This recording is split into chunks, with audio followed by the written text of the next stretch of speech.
Okay.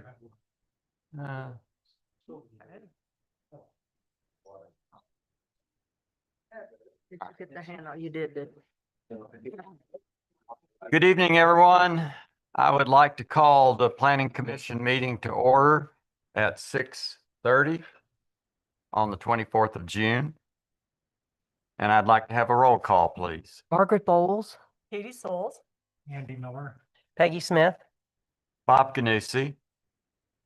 And staff. Roll call. Alan Seeliff, Assistant Town Planner. Jack Sword, Town Planner. Michael Brack, Fraser Town Manager. Antoinette McVeigh, Town Clerk. Paul Johnson, Public Works Director. Cooper Gailey, Assistant Town Attorney. All right. Thank you. First on the agenda here, may I have a motion to approve the agenda for the evening? Mr. Chair, I would ask that we ever so slightly adjust the agenda so that item 6A is inserted before, do I need to be louder? No, Item 6A is inserted to occur after item 4A before the public hearing. Okay, do we have any discussion on that issue, or is that suitable with everyone? So I'm sorry, you're going to put that on the consent agenda, Jack? No, or- it's gonna occur after No. the consent agenda, before the public hearing. Gotcha, Right. okay, after the consent. Right, agenda. it'll go ahead of our first public hearing and possible action Okay. agenda Yeah. item. Okay, any other discussion on that? All right, may I have a motion to approve the agenda with the correction that Jack has suggested? So moved. Second. All those in favor? Aye. Aye. Any opposed? Motion carries. All right, throughout the evening, we're going to have issues that come before us, and there'll be opportunities for public comment. I'd just like to say that when we are in the mode of having public comment, I'd like for everyone that wants to speak to let us know by raising your hand, or if you're online. Do we have people online tonight, Antoinette? Okay. Please let Antoinette know by raising your hand online. And you'll come to the podium to speak. Anyone that does come to the podium, you need to state your name. And if you live in the town of Fraser, and you'll have 3 minutes to speak about your items that are on the agenda or not on the agenda. Because the first thing we're going to have after the consent agenda is an opportunity for anyone to say anything they'd like that's not on the agenda. Okay. Consent agenda. May I have an approval of the consent agenda, which includes the minutes of the May 27th, 2026 meeting? I move to approve the consent agenda. All those in favor? Aye. Aye. All in favor? Aye. All opposed? Hearing none, motion carries. Mr. Chair, I don't think you got a second for that motion. I'll second that. Oh, sorry. Okay. We have a motion to accept the consent agenda and a second. All those in favor? Aye. Any opposed? Motion carries. Okay. Mr. Chair, do you want to do public comment for items not on the agenda next? Jack, is your mic on? Or pull it on? Yeah. Thank you, sir. Would you like to do, so you did the consent agenda, you passed over public comment for items not on the agenda. Would you like to do that now? Yes. All right. So, if anyone would like to make any public comment for items that will not be discussed on our official agenda tonight, you may do so at this time by either coming forward or letting Antoinette know by raising your hand.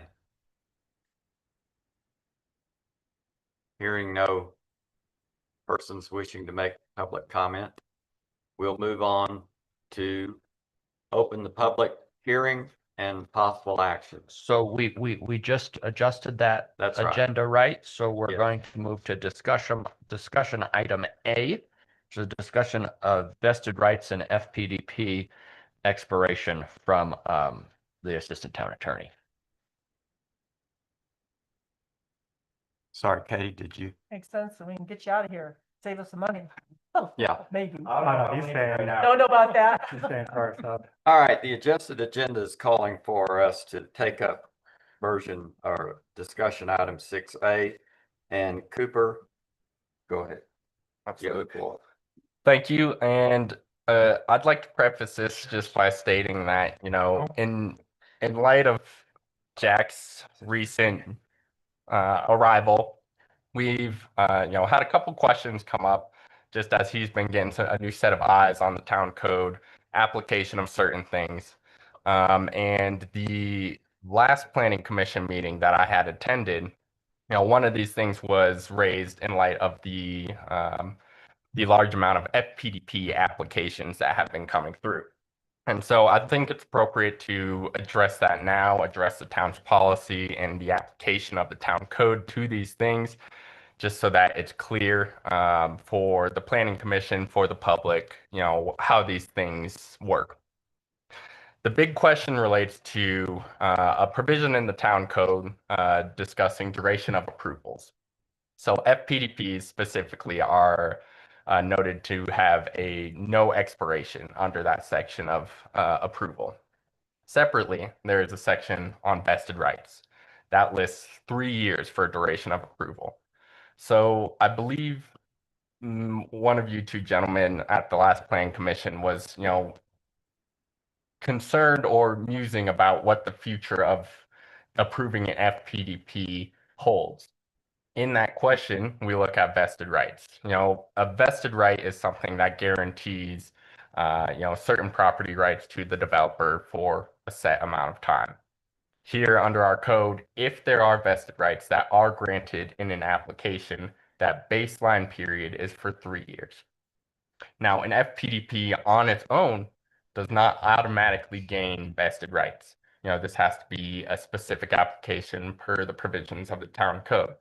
So when you have those concerns, if you're thinking, well, what does this FPDP mean for 10 years down the road type of thing, you need to know that if there are vested rights accompanying the application, that will be expressly made known to you. So that is when you have those considerations to make, okay, how long is this going to be in place?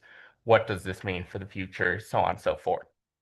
Now, a majority of the applications that Fraser has seen over the past 2 decades or so generally fall within a specific special circumstance that's governed by the annexation agreement. This is an agreement that the town entered into back in 2003, which creates its own vested rights over primarily the Rendezvous and Grand Park areas within Fraser.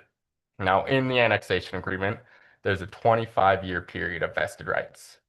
This is separate from vested rights that would be granted to developer B, who is not part of that agreement. They would just be looking to gain vested rights under the terms of the town code. The 25-year annexation agreement period vested rights does cover the area that is Grand Park currently, but those are separate rights from the applications and the materials that have been coming through. The FPDPs, for example, on the agenda for tonight, both of those are governed by the umbrella of annexation agreement vested rights, but the applications in and of themselves do not create individual vested rights because they are not included with an application for vested rights. Now, in the event there is an application that is generally subject to that 25-year period of the annexation agreement, but the developer or the applicant also wishes to create individual vested rights in the specific application material, that will be a separately running 3-year period from approval. So say if one of the items tonight were to be granting vested rights, which, as I've stated, neither of the applications on the agenda tonight have been accompanied by a request for vested rights. If in the event that there is a request for that, the 3 years would go from today on that specific FPDP, and then it would essentially bypass the 25-year period of the annexation agreement, because that would end in 2028, whereas 3 years from today's date would be 2029. So in light of the concerns and some of the comments that have been made, it's just important that we're clear that the provisions of the town code do not automatically guarantee that an FPDP will gain its own vested rights. So if that is something of concern when you are looking at these applications, know that when that needs to be considered, it will be made known to you by town staff. That is a specific application which receives vested rights. It is not every FPDP that comes before the commission. So if you're like me and have more questions now than when we started, I think we can summarize that to say a vested rights application is its own land use application, just like an FPDP is its own land use application.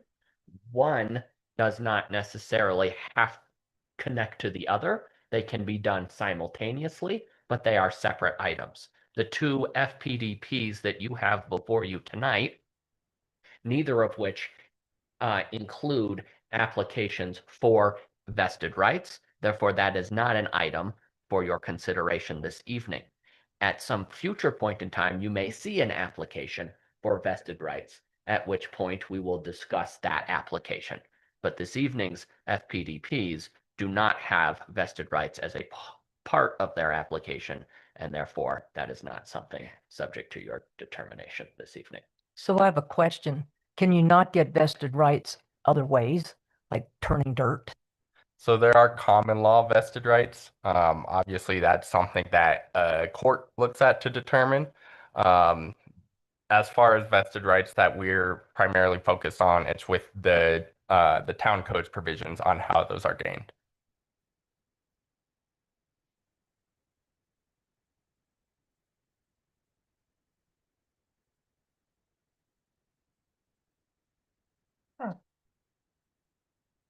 So we're gonna get in the woods if you explain Margaret's question? No, I mean, it's just, I- from my experience, the vested rights, I've never heard of an application for vested rights.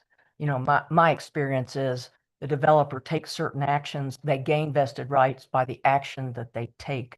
So that's why I'm just trying to clarify. It's the first I've heard of actually an application for vested rights, because usually people gain vested rights by taking some kind of action in reliance on an approval from the local government. So that's, I was just trying to clarify.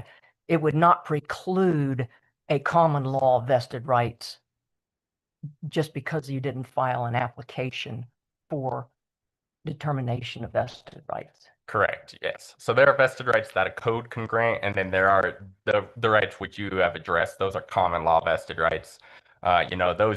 Those predate many codes that have been created. So a lot of the code provisions in any municipality or form of government are to clarify exactly when, exactly how you get those vested rights. Whereas common law vested rights, those are the type of things you bring before a court because there's potentially a question there that needs to be decided by a third party.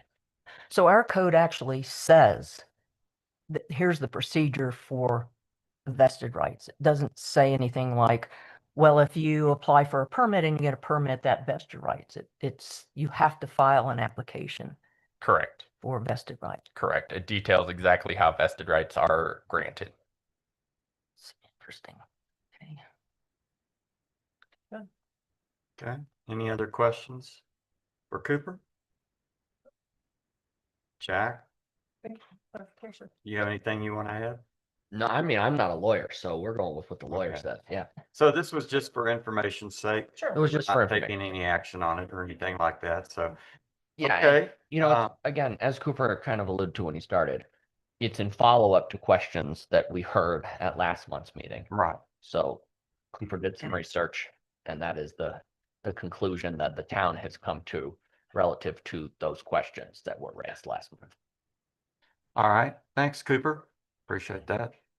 All right, now we'll move to agenda item 5, which is a public hearing and possible action. We have two public hearing issues tonight. We're going to applications we're going to take up. The first is the Fraser Public Works Facility Final Plan Development Plan. And so first, may I have a motion that we open the public hearing? So move. Second, Aye. Aye. all those in favor? Aye. Aye. Any opposed? All right, so the public hearing is open. The first thing we'll have is a presentation by our Assistant Town Manager, Alan Planner. Planner. Sorry. That's okay. Town Planner. See, I gave you a promotion before you go. All right, Alan? All right, thank you, Chair and Commissioners. Alan Seeliff, Assistant Town Planner, tonight presenting on the Fraser Public Works Operations Facility and FPDP application. This application is being brought forward by D2C Architects, who's contracted with the town on behalf of the town of designing the site and planning the site for the future public works facility. So it's currently owned by the town of Fraser. It's located at 510 County Road 72, also known as Tubing Hill Road, which is south of, it should be County Road 521, I believe, and then the Fraser Cemetery west of the Union Pacific Railroad. So the proposed use, it's a 4-acre site proposed as a general operations campus, multiple buildings for administrative office, vehicle maintenance, storage, a greenhouse, salt barn, fueling station, and material storage are kind of the chief uses. It's zoned PD, it's within the Grand Park plan development. And again, the request is for a final planned development plan or FPDP. A little bit of the timeline here, the history is just going back to 2017 in this case.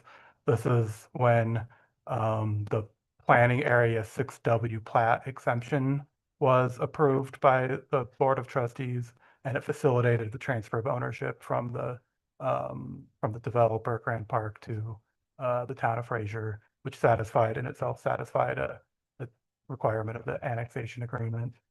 In 2021, the town issued or pursued a study to assess site selection, so it wasn't necessarily a foregone conclusion that future public works facility would be in this location. A couple other sites were analyzed and considered, but ultimately the town did move forward with the site. In November 2024, the town issued an RFP and a request for proposals for architecture and engineering design of the site, ultimately awarded to D2C Architects. The actual land use application was first provided to town planning staff in January 2026. So the way that we're processing this land use case is as an FPDP. It's still being reviewed by the planning department, and external referral agencies is going through the standard referral process as other FPDPs would undergo. And so we've had initial submittal, a second submittal in March 2026, and then bringing forward to the Planning Commission tonight. The general application process, so planned development district plan, PDDP, includes or outlines the development plan in broad terms for Grand Park. This site is within Grand Park and requires every site within every planning area within Grand Park requires a final development plan. Subject to town requirements in the code cited here as other previous FPDPs do. So this requires a public hearing with the Planning Commission, public notice, and then tonight would be a recommendation for the Board of Trustees for a final decision.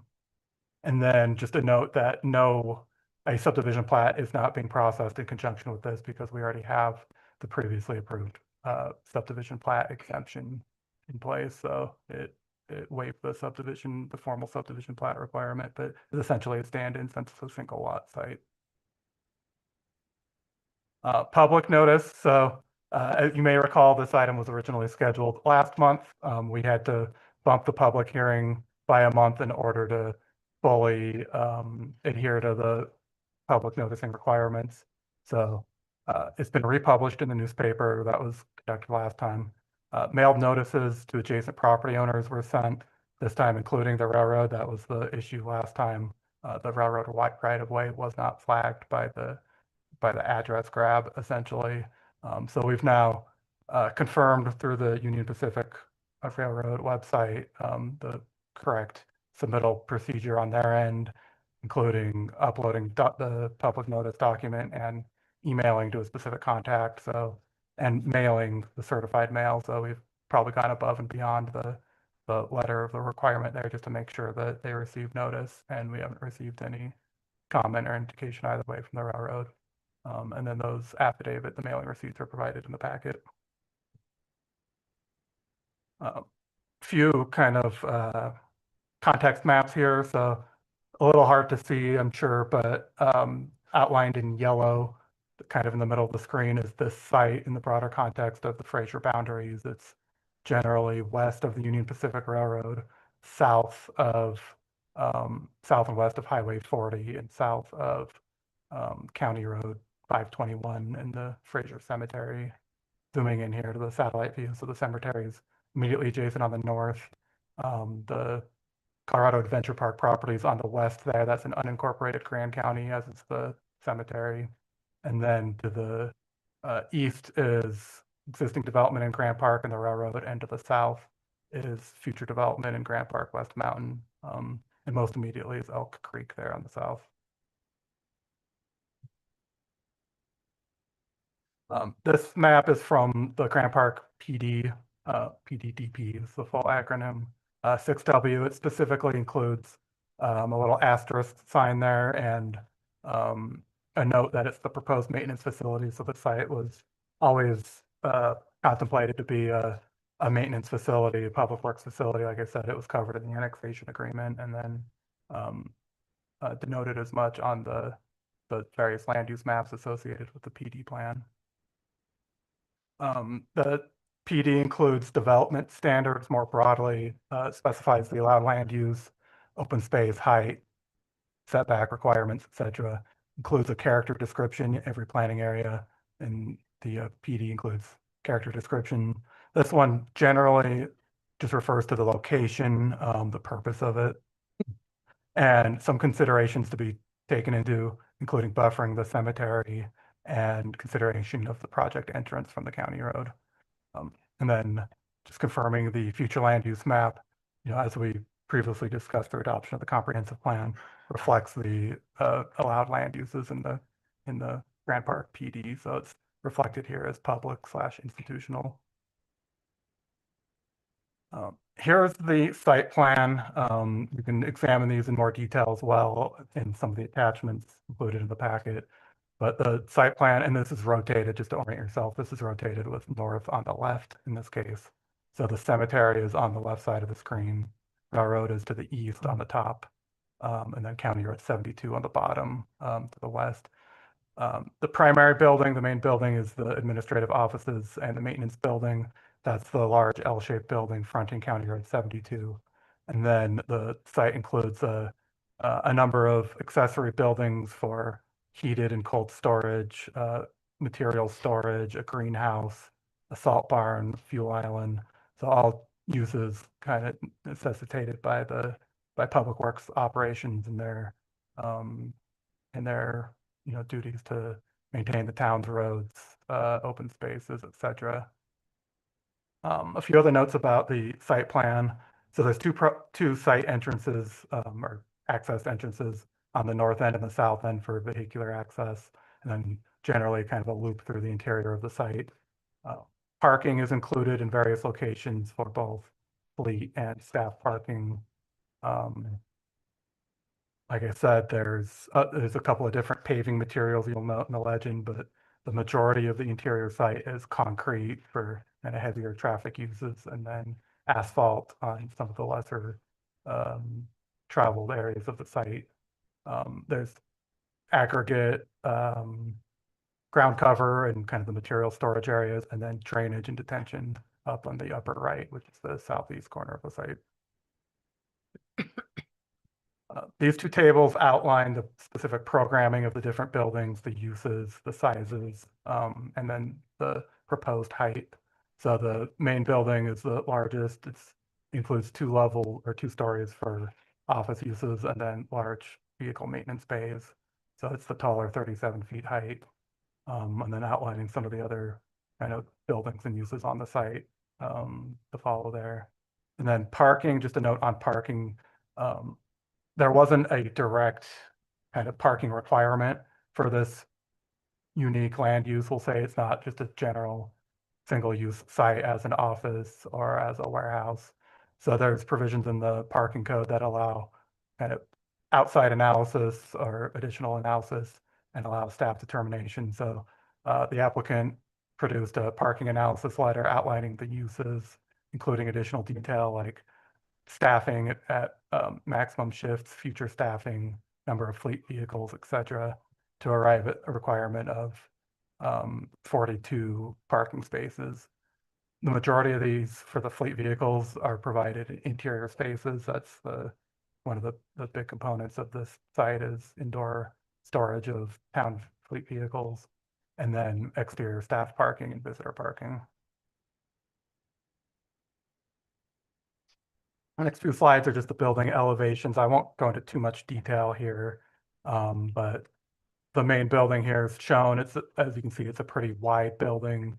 The highest part of it, the 37-foot height, is that office component. So on a relatively limited, maybe 1/3 of the building profile, and then the balance of the building being fleet maintenance and storage. The top elevation is interior to the site, so that's where all the access bays are.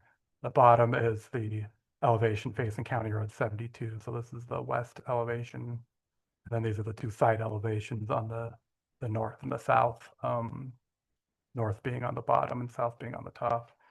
Two main building materials are metal panel, I believe, and then there's areas of masonry on the ground level. And then of course, windows kind of throughout based on interior needs. And then here's just a few sample elevations of the other buildings. So on the top is the heated storage in the greenhouse, cold storage on the bottom left. So this is an open air kind of 3-sided storage building. And then the salt barn and the fuel island on the bottom right.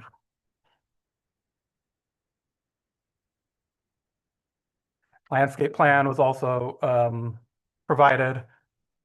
It generally just details what the ground cover and plantings are going to be for all areas that aren't paved or structures. Because this isn't a traditional commercial site, a business site, there aren't minimum requirements, but there are minimum requirements for open space. So it's meeting the minimum open space. And then there's specific requirements for parking area landscaping. You'll notice that most of the plantings are adjacent to the parking stalls. And then one of the new things we reviewed for our conformance with the wildfire resiliency code.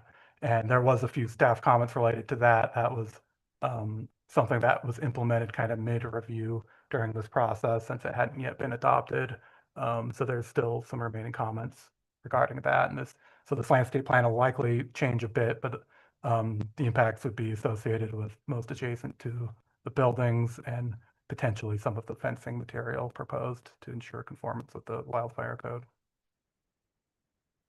And then this is the lighting plan. Highlighted in yellow is the standalone lights, but then there's also a number of building mounted lights, on all of the structures.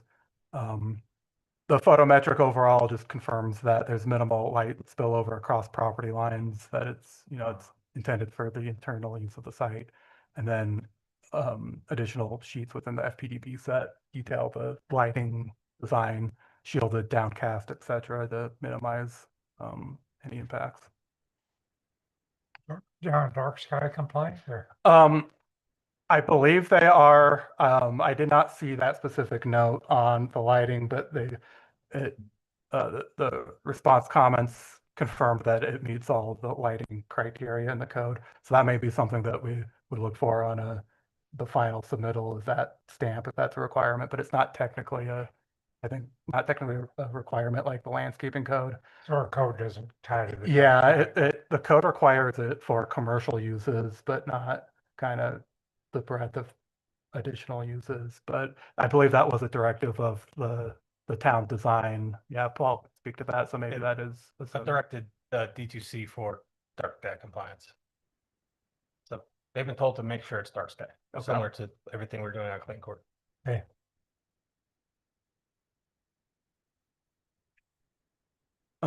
So that concludes the site plan review. Like I mentioned, there are existing referral agency comments. Several of them have been fully addressed. There's a few outstanding ones related to final site engineering, and then utility coordination is ongoing. So those have not yet been finalized. So these are just documenting these, and the full referral comments are included in the packet.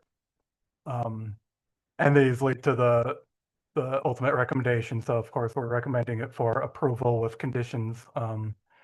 These conditions have, you may note, have been adjusted a bit since the packet was originally posted in May.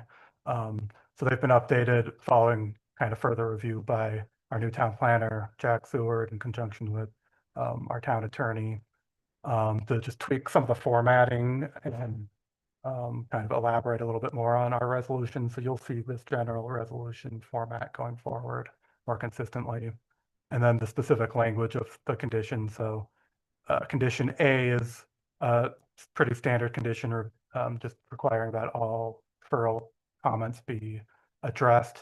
This does stipulate prior to approval of FPDP by the Board of Trustees. This will accommodate an additional submittal, and following everything being addressed, at that point, it'll be brought forward.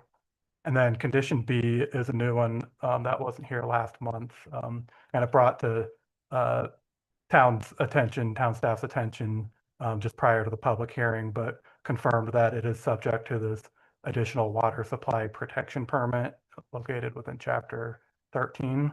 So we're adding the condition here to document it and confirm that it's the town's intent to utilize an independent third party to evaluate this process, since the town's regular engineer, Merrick, will be part of the consultation and design in terms of producing the permit application. So we'll be utilizing an outside third party to review it and provide a recommendation. So those are the only two conditions of approval. And that concludes my presentation. We have a few members from the D2C team on board virtually, I believe, to speak. And then Paul. Commissioner, I would just like to add one thing. An additional referral agency on here is Grand Park. They have architectural and review of the plans. So that process was started in the last 24 hours. They were the review fees have been paid, and the application, I believe, has been submitted. But on the previous page, they are one of the referral agencies that will be providing comments that need to be addressed prior to board approval.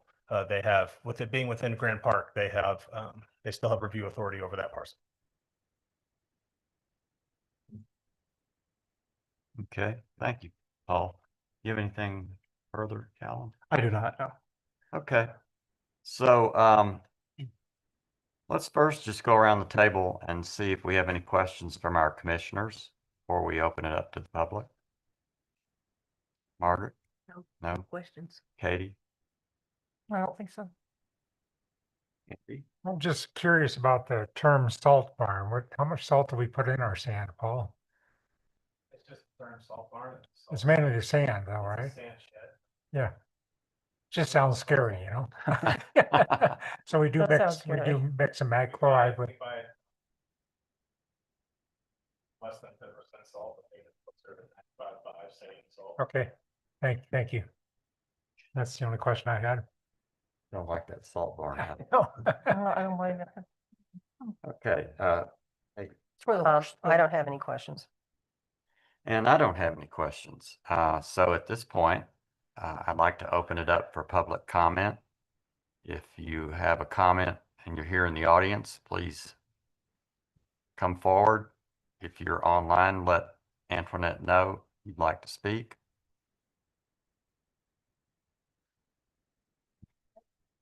We have a hand up, I see. Andrew from D2C. Hi, guys. I'm Andrew from D2C Architects. We've been working with the town on this project for about a year and a half. We're very excited, and we've been actually been working with Merrick and our team civil engineer. We made quite a bit of progress. We do realize that we do still need to go to the Grand Park review process. But we feel like we're close with the planning department and their comments, and so we look forward to receiving your feedback tonight and applying that feedback with the rest of the planning comments for a resubmittal here in probably the next couple of weeks to a month. And we would appreciate any kind of approvals to help move this project forward. Even while we're still working with Grand Park and working through their approval process. So it's been a very exciting project, and we've made a lot of movement, especially over the past 9 months, and look forward to continuing to work with the town on this. Okay, thank you. Anyone else? Paul, are you pointing somewhere? Granted previously, raise a hand. Clark, you're on board with the review process and everything? You're involved in that? Yep. Okay. Hearing no more comment from the public, I let move me to close the public hearing. close the public hearing and we'll put this motion to vote. I'll second. All right. All those, well, I guess I made the motion to close the public hearing did. and, oh, you did? That was me. Okay, okay. All right. I'll plug that in there. I second. Peggy seconded it. So we have a motion on the floor to close the public hearing. All those in favor? Aye. Any opposed? All right, public hearing is closed. One last round with the planning commissioners. If anyone has another question or anything else you'd like to ask. If I can just, can we put the resolution on the screen just so you can take a look at the Resolution. details? Oh, yeah. there? It's kind of a new format for resolutions. Little bit different, and I want to walk you through why I'm doing it that way, Yeah, so that, okay. that it makes some sort of sense. So we'll pull it up.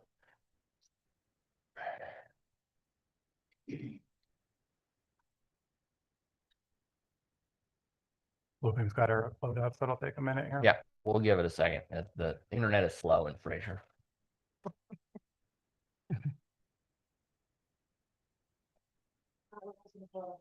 Oh, I got it right here.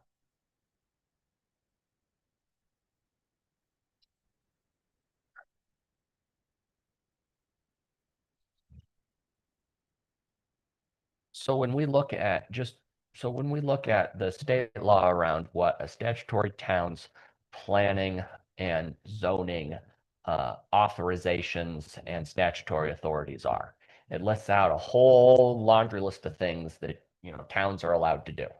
And then when it outlines how a planning commission works, it says that the planning commission is supposed to make findings of fact and conclusions of law, is what the statutory language uses. So we've adjusted the resolution under the to show that you are making findings of facts and conclusions of law.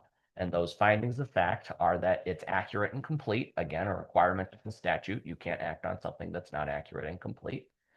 And that and then we make reference to the our comprehensive plan and how the application is going to further the goals of that comprehensive plan and what those specific goals are and how so its goal, I wish I knew these by heart, but I don't yet, but the first goal is goal 1.6 under the town services and infrastructure. It prepares the town to better prepare for and respond to emergencies, create redundant and reliable access to critical infrastructure. And then goals 3.1 and 3.3 of the town services and infrastructure section of the town's comprehensive plan, because the application enables the town to ensure the long-term water supply and high quality of drinking water throughout the town and supports expansion of town services. So we do that as well. Again, we made this goal, this comprehensive plan back in January and through the rest of the year. We want to make sure we're meeting those goals and documenting that we're meeting those goals. Of course, we have minor site or architectural revisions may be necessary as part of the final design review process. that we're going to be engaging in. And then finally, you make a conclusion of law, and you conclude that as a matter of law, the FPDP complies with the provisions of Chapter 19 of the Fraser Municipal Code, furthers the interests and goals of the town and community at large. You then have your conditions of approval, which Alan laid out, and finally, your recommendation to the Board of Trustees, which is your approval with those conditions. Does this make sense? Again, this is to make sure that our resolutions are matching what the statute tells us that you all are supposed to do, so that if somebody ever comes and says, well, did you do the things that the statute said you're supposed to do? We point right at our resolution and goes, yes, we did. So Jack, does this affect the form of the motion? Nope, you still make a motion to approve the resolution. It's Just based on title and It's- based yeah. on noting So, the text, so. so we still have, if you look at the original resolution that was in the package, yes, it's still titled exactly the same, Andy. Town of Fraser Yeah, Planning Commission just word Resolution change, yeah. number 2026-06-01. Same title, so you make the motion the same Yeah, way. yeah. yeah. Actually, I reviewed this earlier today. I liked it. I liked the format very much. Yeah. Because we lay out the facts very succinctly. Now, I'm not weighing in on the conclusions of law there, but Well, I that, like the I mean, layout of the the facts. conclusion is pretty simple, right? You would not want to be recommending something that you believe is contrary to the law. So if you're going to recommend approval to the Board of Trustees, then you need to conclude that the application complies with the law. If your conclusion is that it doesn't comply with the law, then your recommendation should be that you deny the application. Right. But again, that's just to align with that statutory language, because we're a statutory town. If we were a home rule town, we'd be looking at our charter. We're a statutory town, so we're looking at the statute. So looking at the statute, it says findings of fact concludes the law. So you have your findings, you have your conclusions, and then you make your recommendation. So Andy, number F under findings of fact, that's where you get it changed from salt barn to sand barn. No worries. Okay, And as with everything that we give you, if you don't like what it says, you can tell us to change it. Sure, This is sure. our Let's this is change it our to sandbarn. recommendation to you. Because if it's read as a barn full of salt, who knows? What do you think about that? We'll change it well, to the salt architect can sand. take care of that in the next submittal.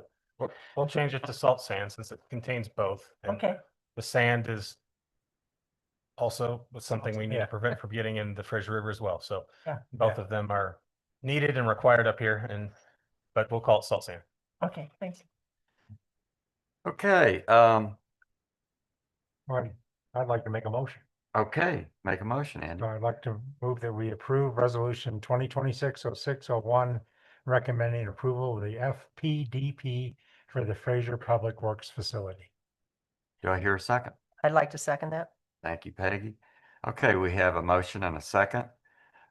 Let's put it to a vote. All those in favor of the resolution? Aye. Aye. Any opposed? Resolution passes. Okay, Okay. Moving on, the second item on our agenda requiring a public hearing and possible action is the Grand Park West Mountain FPDP. So let's open the public meeting. May I have a motion? I move to open the public hearing for Right. West Mountain FPDP. Okay, Second, all those in favor? Aye. Aye. aye. Any opposed? All right, and again, we have a presentation by our assistant town planner, Alan. I'll turn it over to you. Correct. Thanks, Bob. That's why I'm sitting up here. I've got both the presentations. All right. Again, Alan Sealiff, Assistant Town Planner, tonight presenting on the Grand Park West Mountain FPDP for Planning Area 7W and 8WA. You may recall, just before I launch into this, that this also was postponed from last hearing for the same reason of notification of the railroad. So while this planning area was included, at least in the materials last month and the presentation last month, we generally kind of slid over any of the specific references and discussion to 7W and 8WA and focused on the other 4 planning areas or FPDPs that were being heard last month. So tonight, we're hearing the 5th remaining FPDP that was part of that original application. A lot of the material is going to be similar repeat information just because it's part of the full West Mountain area and part of the overall materials provided. I have removed several of the slides that were specific to other planning areas or other identified issues, but for the most part, it's the same slideshow. So I'll go through it. I'll try to go through it at a decent pace. Let me know if there's any questions. I know not everyone in attendance tonight was at last month's meeting, so we can discuss anything as needed. I was not at last month's meeting. Right. So if you And want, then- you can continue with your presentation and I guess I can jump in. Right. And it'll, like I said, it'll cover the same ground. I'll just, if we want to pause on anything, just let me know. So overview of the development. Again, the applicant and property owner is Cornerstone Winter Park Holdings. Location for this specific planning area is north of the proposed extension of Grand Park Drive and the overall West Mountain development area, which is west of the Union Pacific Railroad. This planning area or this FPDP contains only residential and open space uses, a little bit more focused than all the other FPDPs, which included some lodging uses last time. Again, the existing zoning is PD, planned development, and the request is for the final planned development plan only. So no subdivision plats are in conjunction with this, similar to the applications last month. Overall development timeline, this is a carryover. The overall Grand Park Development District Plan, PDDP, was originally approved in June 2005. The West Mountain developments first came to the town under review in 2022 for filing 1. These were the first planning areas on the west side of the railroad up Grand Park Drive. Filing 1 has since progressed for FPDP and final plat through Planning Commission and the Board of Trustees and is nearing completion and recordation. In April 2025 is when the town received the balance of the rest of West Mountain. 6 different FPDP applications were submitted. From there, the different FPDPs have kind of split up a bit. Filing 2 went forward as a standalone application. This was the clubhouse facility area and some of the more intensive land uses with lodging and mixed uses. This went forward, was resubmitted ahead of the other FPDP areas and has come to the Planning Commission most recently in February 2026. And then last month and now tonight are the 4 of the FPDPs. The remaining ones went forward in May, and then this 5th one is coming forward in June. Got all that. Again, the application process, same basic process as the Public Works facility. It's located within the Planned Development District Plan, so it requires an FPDP. These provisions are outlined in the code. They require Planning Commission recommendation and final decision by the board.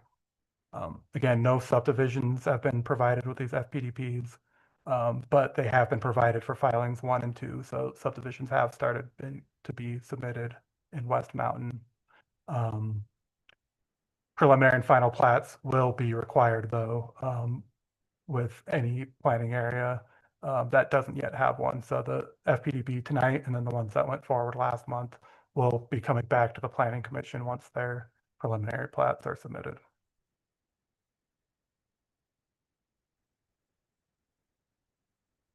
Again, public notice, so same story as the Public Works facility. This was originally noticed last month, but had to be postponed.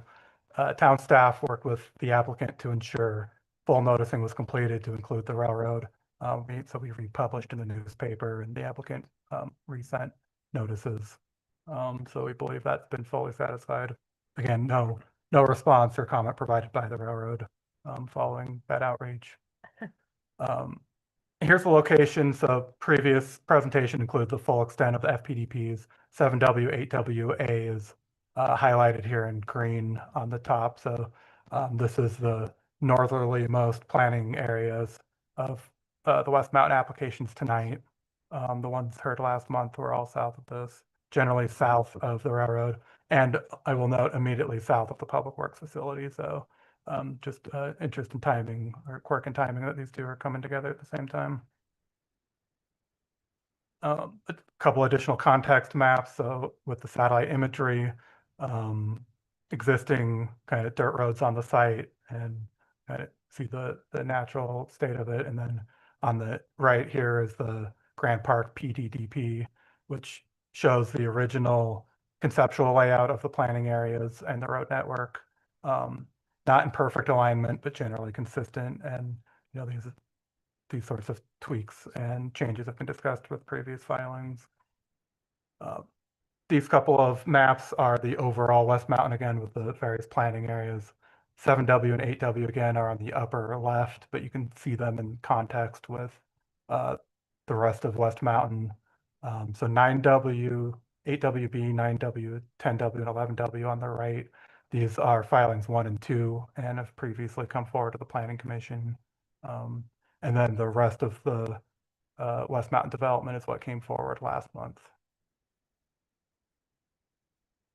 Again, overall summary of West Mountain, these are just the total unit counts and acreages, or unit counts in this case, in comparison to the PDDP. Overall, taken as a whole, there's an increase in detached units and a roughly equivalent decrease in attached units. Lodging, there's an overall decrease, but no lodging uses are going forward today. And then commercial, there was additional commercial included with the filing 2 application, but no commercials included with this planning area. These are the overall development standards for all the planning areas. I'll just note that 7W and 8WA are on the top here. These are some of the slightly more intensive development areas, so they allow greater height and reduced setbacks for attached housing products compared to the rest of West Mountain. For the most part, there's a couple others down there at 19W and 21W. Let's note that, again, planning area character descriptions are included for all these different planning areas, generally in conformance with this very high level guidance language. And then, again, the future land use map and the comprehensive plan, while it reflects the approved PDDP, it has the PDD overlay on it, which allows that added level of flexibility and I guess disclosures that it's subject to kind of flexibility and final design once applications are submitted. So no issues with the future land use map. Couple of the other overall exhibits provided are the roadway master plan and the trails master plan. We discussed these at length last meeting, but they show kind of the hierarchy of roads and trails throughout West Mountain. And then basically highlight every road in some form, categorize every road in some form or fashion. The planning areas tonight don't have any collector roads, no higher intensity roads. They just connect directly to Grand Park Drive. And then the overall trails exhibit shows that the larger trails, the 8-foot trails, generally follow the main roads, Grand Park Drive, and then additional facilities are provided in the attached sidewalks within each subdivision. And this also shows the Wheeling Creek Trail slightly off-site. This was the overall kind of key map for the different planning areas. I've carried this forward. During the May Planning Commission, we walked through each of these in a little bit of detail, just providing a summary. Tonight, I'll just show those slides pertaining to 7W and 8W here at the top.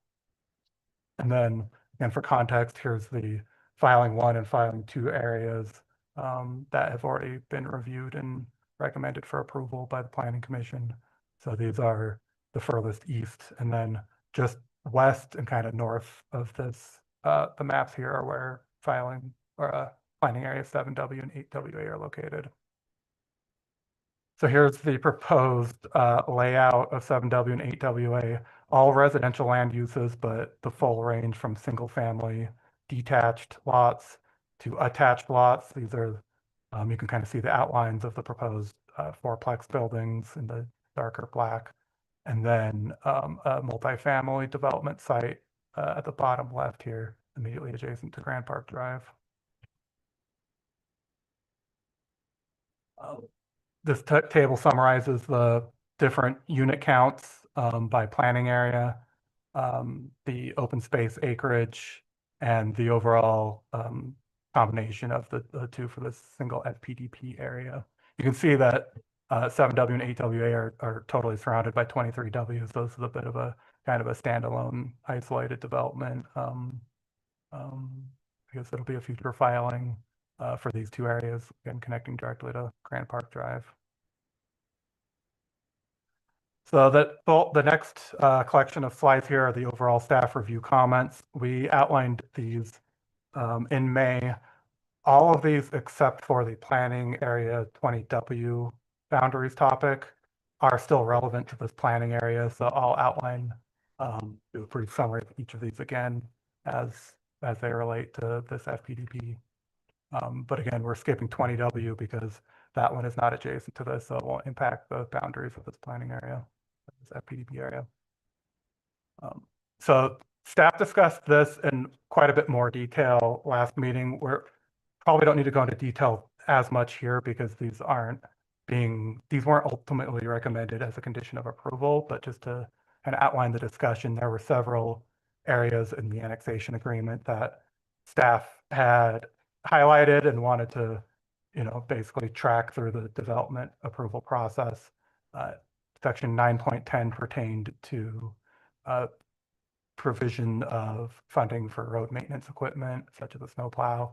Section 10.6 regards dedication of a 5-acre site, originally intended for the Fraser Valley Recreation Center, and then ultimately not granted for that, so still held by the town to request for a public purpose in some other location.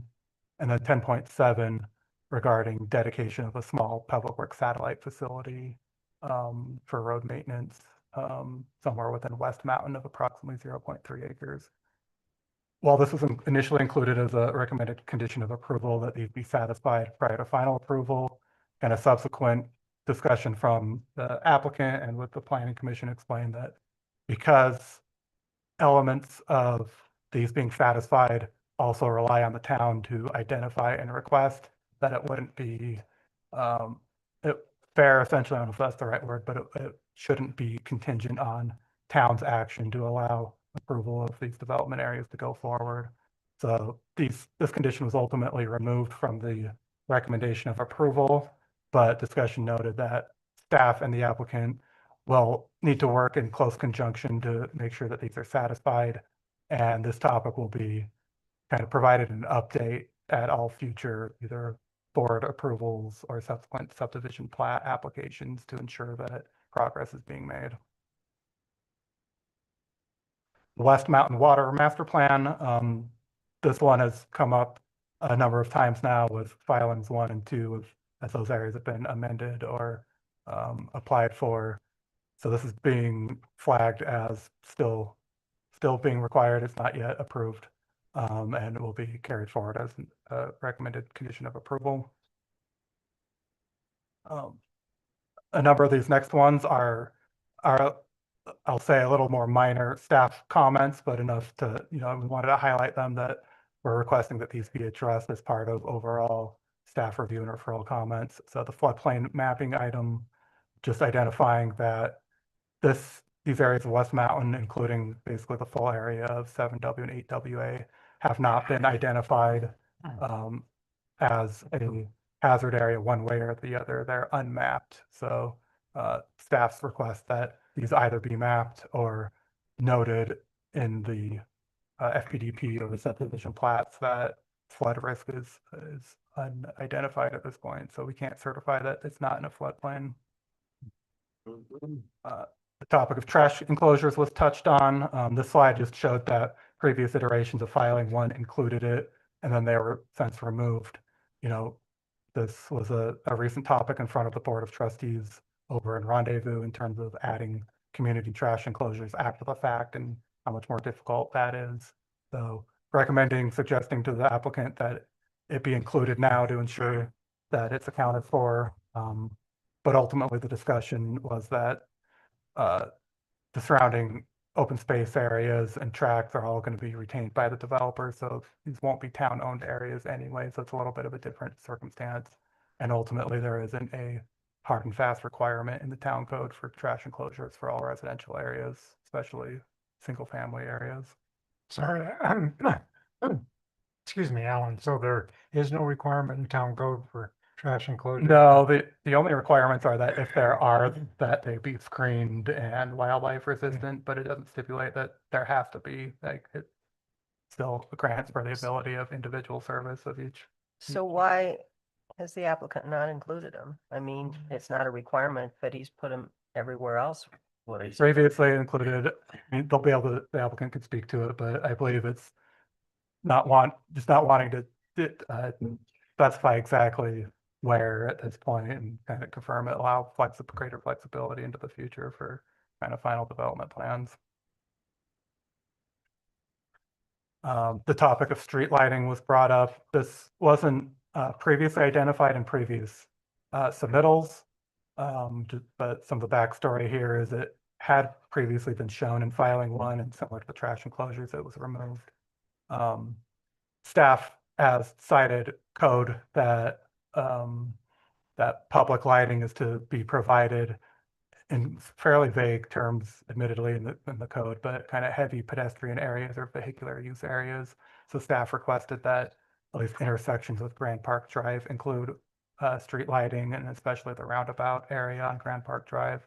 At the main meeting, the applicant stated that they will integrate street lighting at least into Grand Park Drive and potentially into some of the larger collector roads. But we have not received a resubmittal yet following last month's meeting. So at this point, Is the that, comment. is that part of our code? Because Rendezvous doesn't have any lighting. Right, and it's pointed out that, yeah, Rendezvous doesn't have street lighting. Like I said, the code section is relatively vague on exactly when and where. So you could argue that it's subjective or kind of at discretion, perhaps. But we wanted to point it out and have that discussion with Planning Commission, knowing that lighting is, definitely a sensitive topic. And Very if good. ultimately it was felt that it's not needed whatsoever, we would back off that comment, but especially in some of maybe the higher vehicular use areas accessing the clubhouse area and Grand Park Drive, it may still be prudent to include it. I would like to totally discourage it. We don't need it in Rendezvous, and it's hard enough to get people to abide by the dark sky compliant. I will say that at least with West Mountain, the development densities and unit numbers are quite a bit higher than Rendezvous. So traffic will likely be greater than what's seen on Rendezvous Road currently. And at least that's a bit of a difference with the existence there of not having any And lighting. at the last meeting, Peggy, we talked about not having full height light posts, but the lower ones to just light the intersections that just show. Yeah, something that. Just something really local. Really low lighting. Helping signage, helping Yeah. pedestrian Yeah, crossings. something low key, not a big old street light. Good. Yep, thank you. Was part of the discussion. Some of the other staff comments you'll see in our referral or review comments are pedestrian connectivity. There are code requirements that we pointed to requiring additional connections between kind of long block areas exceeding 2,200 feet. So this graphic shows a couple of the identified areas, and one of them is within 7W and 8WA.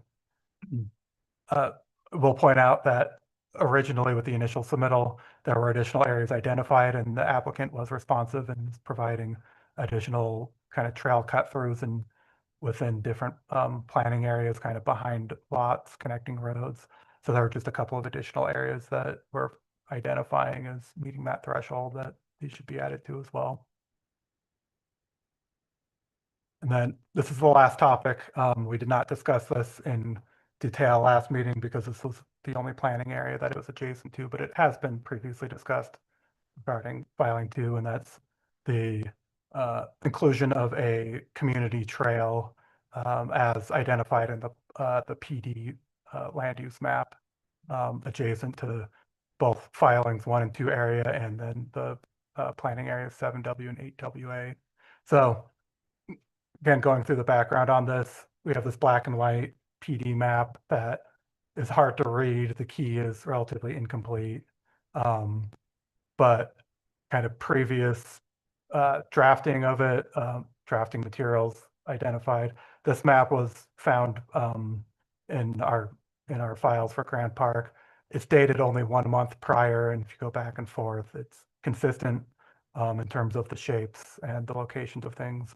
And it's essentially identifying that there's a community trail that we believe is adjacent to the railroad, kind of right along the Union Pacific Railroad on the west side. We've discussed this a few times now. I believe the applicant has even stated as much as is potentially is shown there, but they feel it's not an appropriate location due to site constraints, adjacent land uses, the golf course chiefly being right along here, and interference with driving ranges and golf course uses is generally a poor idea. So it's a topic that was discussed in greater length with filing 2. Ultimately, the planning commission recommended approval with the condition that a trail alignment consistent with the PD or an alternative alignment that satisfies the intent be included. We're carrying forward that same discussion, that same condition language. Again, here's that outlined light blue hashed line imposed over the West Mountain planning area. So this is generally where it would be located under the current alignment. Shows that it potentially could connect to planning area 7W and 8WA, but the developer is able to provide an alternative alignment to satisfy this condition. So that runs through the staff review comments. We do have outstanding referral agency comments provided here. Several referral agency comments have been addressed or are not necessary to be fully completed at time of FPDP. So, for example, Mountain Parks and Excel stated, their remaining comments will come into play with final platting. Remaining comments from town engineer remain in terms of overall master studies and master engineering. We're wording one of the conditions of approval that final construction documents don't need to be provided until the plats are provided. Some outstanding review comments still from the town attorney. And then the Colorado Geological Survey provided comment on all the planning areas, and the majority of the FPDP areas they're still looking for some underlying data to confirm the conclusions of the provided geotechnical report. So we wanted to track this and ensure that this is addressed before final approvals. So Excel, Yes. I've heard that they're dragging their feet or Right. What's The town happening with and them? area developers have been notified that Excel is unable to provide basically guarantees of service in the future. It's been vague in terms of specifics of that. That is the result of a PUC filing, and I think you can characterize it as a dispute between Excel and the Public Utilities Commission relative to new natural gas expansion and the state's government's stated goals of reducing natural gas usage. And as a result of the state's objective to reduce natural gas usage, Excel is unable to commit to providing service because they don't know if the Public Utilities Commission will let them do that in the future. Well, that's not good news. And that isn't necessarily the origin of these referral comments. Excel provides requirements on their easement requirements, their utility design and placement. There has been recent examples where Excel's requirements and the developer haven't been able to come to an agreement and aren't being included in the final plats. So, we're kind of taking it on a case by case basis. But ultimately, at this large scale subdivision design, referrals are going to keep going to Excel. They're not necessarily going to be providing final approval at this point, but they'll be providing their design requirements. And then it's up to the developer to confirm to meet them if they want natural gas service to serve their development.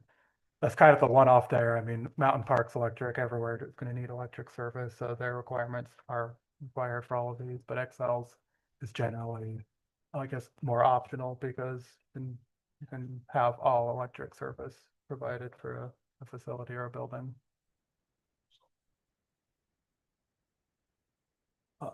So just going through the conditions of approval, again, the resolution has been reformatted, and to note the reformat there.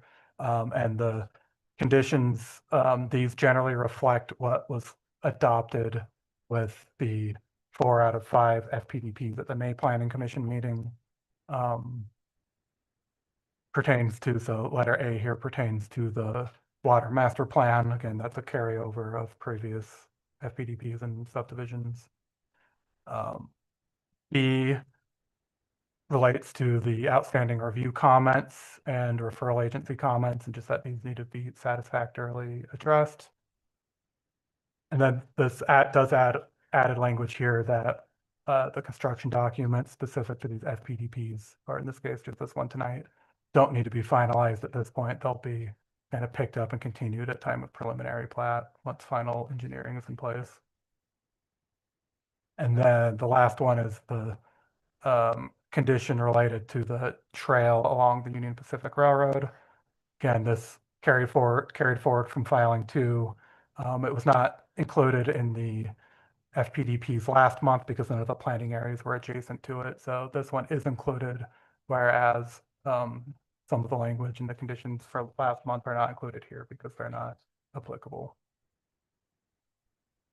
That concludes my presentation.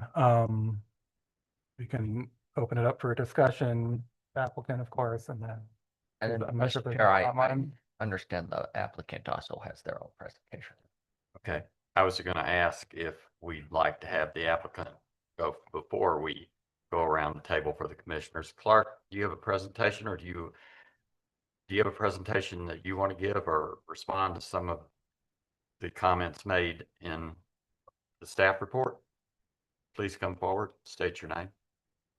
Yeah, hi, Clark Lipscomb with Grand Park. And Layla Rosales is just got back from out of the country, and she is on Zoom with the presentation, so she'll be pulling up the presentation. You guys have largely seen the presentation. I thought we resolved a lot of these things, but we'll go through the whole thing. Unless y'all would like to deliberate first and give me time after you deliberate, and we can have Q&A. I'm good either way, Bob. Okay. Let's do it that way. Commissioners, would you like to go first? Well, I don't know that we need to hear the whole thing again. No. So in the interest of expediting this, All right, let's go around the table and get commissioners' input. the question on this trail, the alternate trail, how long is that trail? So what is going to satisfy as an alternate? That's really how long is that trail, Clark? Do you know? There's not a trail. Right, I know. We covered Yeah, that I last don't have a number. We could probably measure that. I was just I think the curious. intent wasn't necessarily an exact distance for distance equivalent, Uh-huh. but something that would satisfy a loop sort of alignment that the original alignment contemplated would be my general guidance on that.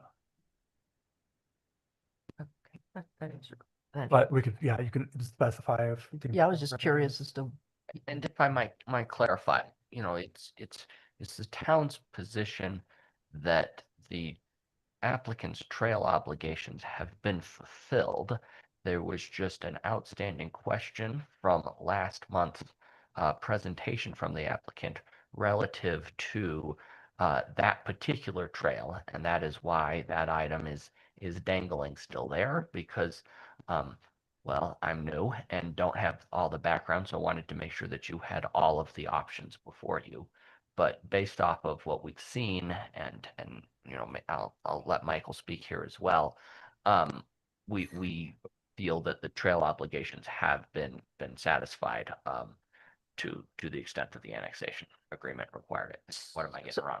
So my question then is, if that's the case, then why are we asking him to provide an alternate trail? You don't have to. That's an option you Oh, can choose okay. to do. Okay, So that's something that I think they're looking for consensus from the planning commission, how you want to move forward. okay, Town staff has worked with legal and we've evaluated this as well. It just, there are specific call outs for the trail connector from Old Victory all the way to County Road 72 that is shown, on Grand Park Drive. It's interesting because on the 2005 PDD, it doesn't actually show the trail kind of ends before it gets to 72, but that's been corrected with their acquisition of this right of way that kind of changes how Grand Park Drive does connect to County Road 72. And with their plans, it does show that that detached asphalt trail will connect all the way to County Road 72. So they've rectified that, which is great. When this was first discussed with Planning Commission, I think there was a misunderstanding that there was this detached trail along Grand Park Drive. That was clarified at the last Planning Commission meeting that we had. So you have the specific call out for that trail. You have the specific call out for the Leland Creek Trail in the annexation agreement. That has obviously been built and satisfied. As far as the community trail, it's not defined in the annexation agreement. It's not defined in the legend of the 2005 PDD.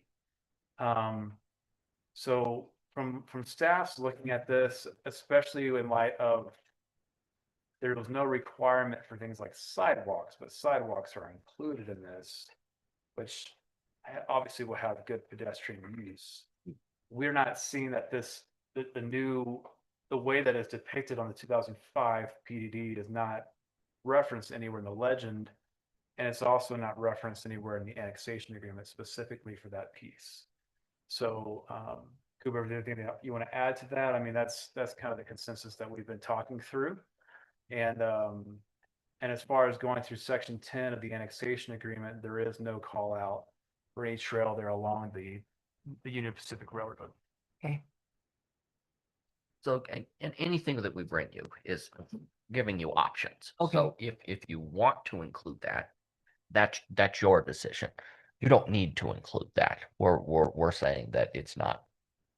We believe that the obligations have been satisfied at this Okay, point. that's what But I'm, again, we're not the decision makers here. You are. So we're just equipping you with that information. Well, and the other piece of clarification that was discussed at the last meeting was the difference between like Rendezvous and Grant Park. And in that section 10 of the conveyances section, obligations of the developer, 4E, that does contain all those mountain bike trails in Rendezvous are required to be built and conveyed to the town of Fraser, and those things have been conveyed to the town of Fraser. So there was no requirement for this section of land on the west side of highway to require those types of trails. I know that everyone's big advocates of trails, but it's just our recommendation that those have been satisfied. okay. And you guys can continue to discuss it and see where you land as far as consensus goes. Well, I recall from the last meeting, there was also a question on those maps of what was a regional trail, how you defined a regional trail and how you defined a community trail. And with all of the sidewalks and the 8-foot wide and 5-foot wide sidewalks throughout Clark's development, we kind of considered those as community trails. So then what is the regional trail? And there was no definition of what a regional trail was, as I can recall. I think those were the named ones like Leland Creek or the. Yeah. the So the Brittany River. line that was thought to be seen sort of paralleling the Union Pacific alignment of the railroad, was that a community trail or was that a regional trail? We don't know. It's not referenced in the legend, Yeah, Oh, it's could I- not referenced in the but legend. I mean, it could be seen as a trail. But it's, Yeah. again, it's not referenced in the legend or in the annexation agreement about the creation of that trail. Thoughtfully, the Leland Creek Trail was annotated and discussed in the annexation agreement, and the the trail on Grand Park Drive that connects from 72 all the way to Old Victory. Right. And also does provide connection from 72 to the Leland Creek Trail. That was discussed last month as well. And I don't think it's quite finalized yet, but I think some of the presentations shown by Grand Park last month show that they're looking at 1 to 2 connections of that trail to the Leland Creek Trail. So a couple things. Headwaters Trails Alliance is not a review agency, right? It is a reviewing agency. Have they come forward with anything on this? Yeah, they were included on the referrals and we didn't get a response. We didn't get any Either way. response. Who's our town representative on the HTA? So we do have Jeff Lundy is on the HTA board. Is on the board, okay. Mhm. So just historically, so the railroad trail is something I've been using since I was a kid, but it's on the east side of the tracks, pretty much. And on the east side of the tracks, it comes out of town along the meadow there that, you know, from Forest Divide condos and around to the underpass. And then it climbs up onto that little bench and follows the east side of the tracks, right, Clark, pretty much? That's right. Yeah, it goes from Fraser, all the way to the new underpass that we built. Yep, and it continues past there historically at least, all the way to Winter Park. Yeah, it was a little messy there. I think that's mostly gone now and grown Leland over, Creek just because crossing and getting stuff. across Leland Creek was Yeah. messy through there. But yes, I know of people that, you know, would sneak that way home And from then the if we- pub on their snowmobiles after drinking too much. And then, yeah, So and then if we, not me, but I know friends that do that. well, Yeah. and then if we wanted a trail on the west side of the tracks, we should have seen it in the town shop drawings. I mean, that's in the cemetery.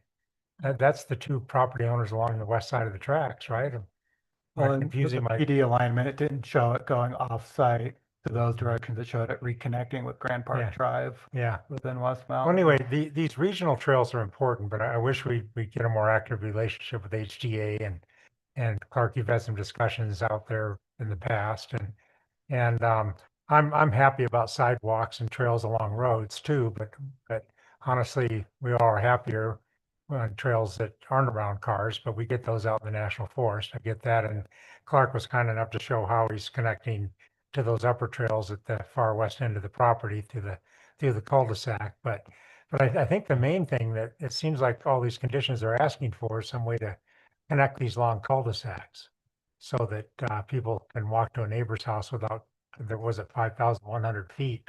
2,200 feet. Well, you've was got a the 5,100 foot measurement Yeah. too, which, And so it's a mile. I mean, you know, of walking along the street to get from one house to another. So the connections within the subdivision are important, but then you've got a golf course conflict too. I mean, pedestrians crossing golf courses Bad, is bad. So very bad. so it's, anyway, I think there's work to be done here, but I think it can be done as we go along with subdivision plats and I really hope that maybe we can get a more active relationship with HTA, so. So I'm okay with letting go of removing C Yeah. as a goal. Yeah, it's just nothing on the west Yeah. side that works, so. And the other is just been a commonly used trail. Yeah, that's in the railroad It's right just- away and Yeah. yeah, it's not It's legal. not sanctioned, but No, that's where. Well, but people we're go. trying to make sanctioned Everybody trails is. that go places, you know, but it's worth an ongoing look, but let's try and get HTA in the room and really talk about how all this stuff connects, because it's extremely important that our trails connect into town. So that people don't drive to trailheads, so they can take their kids and get out the door and head out on the trails. So, and a lot of that sidewalks, it is.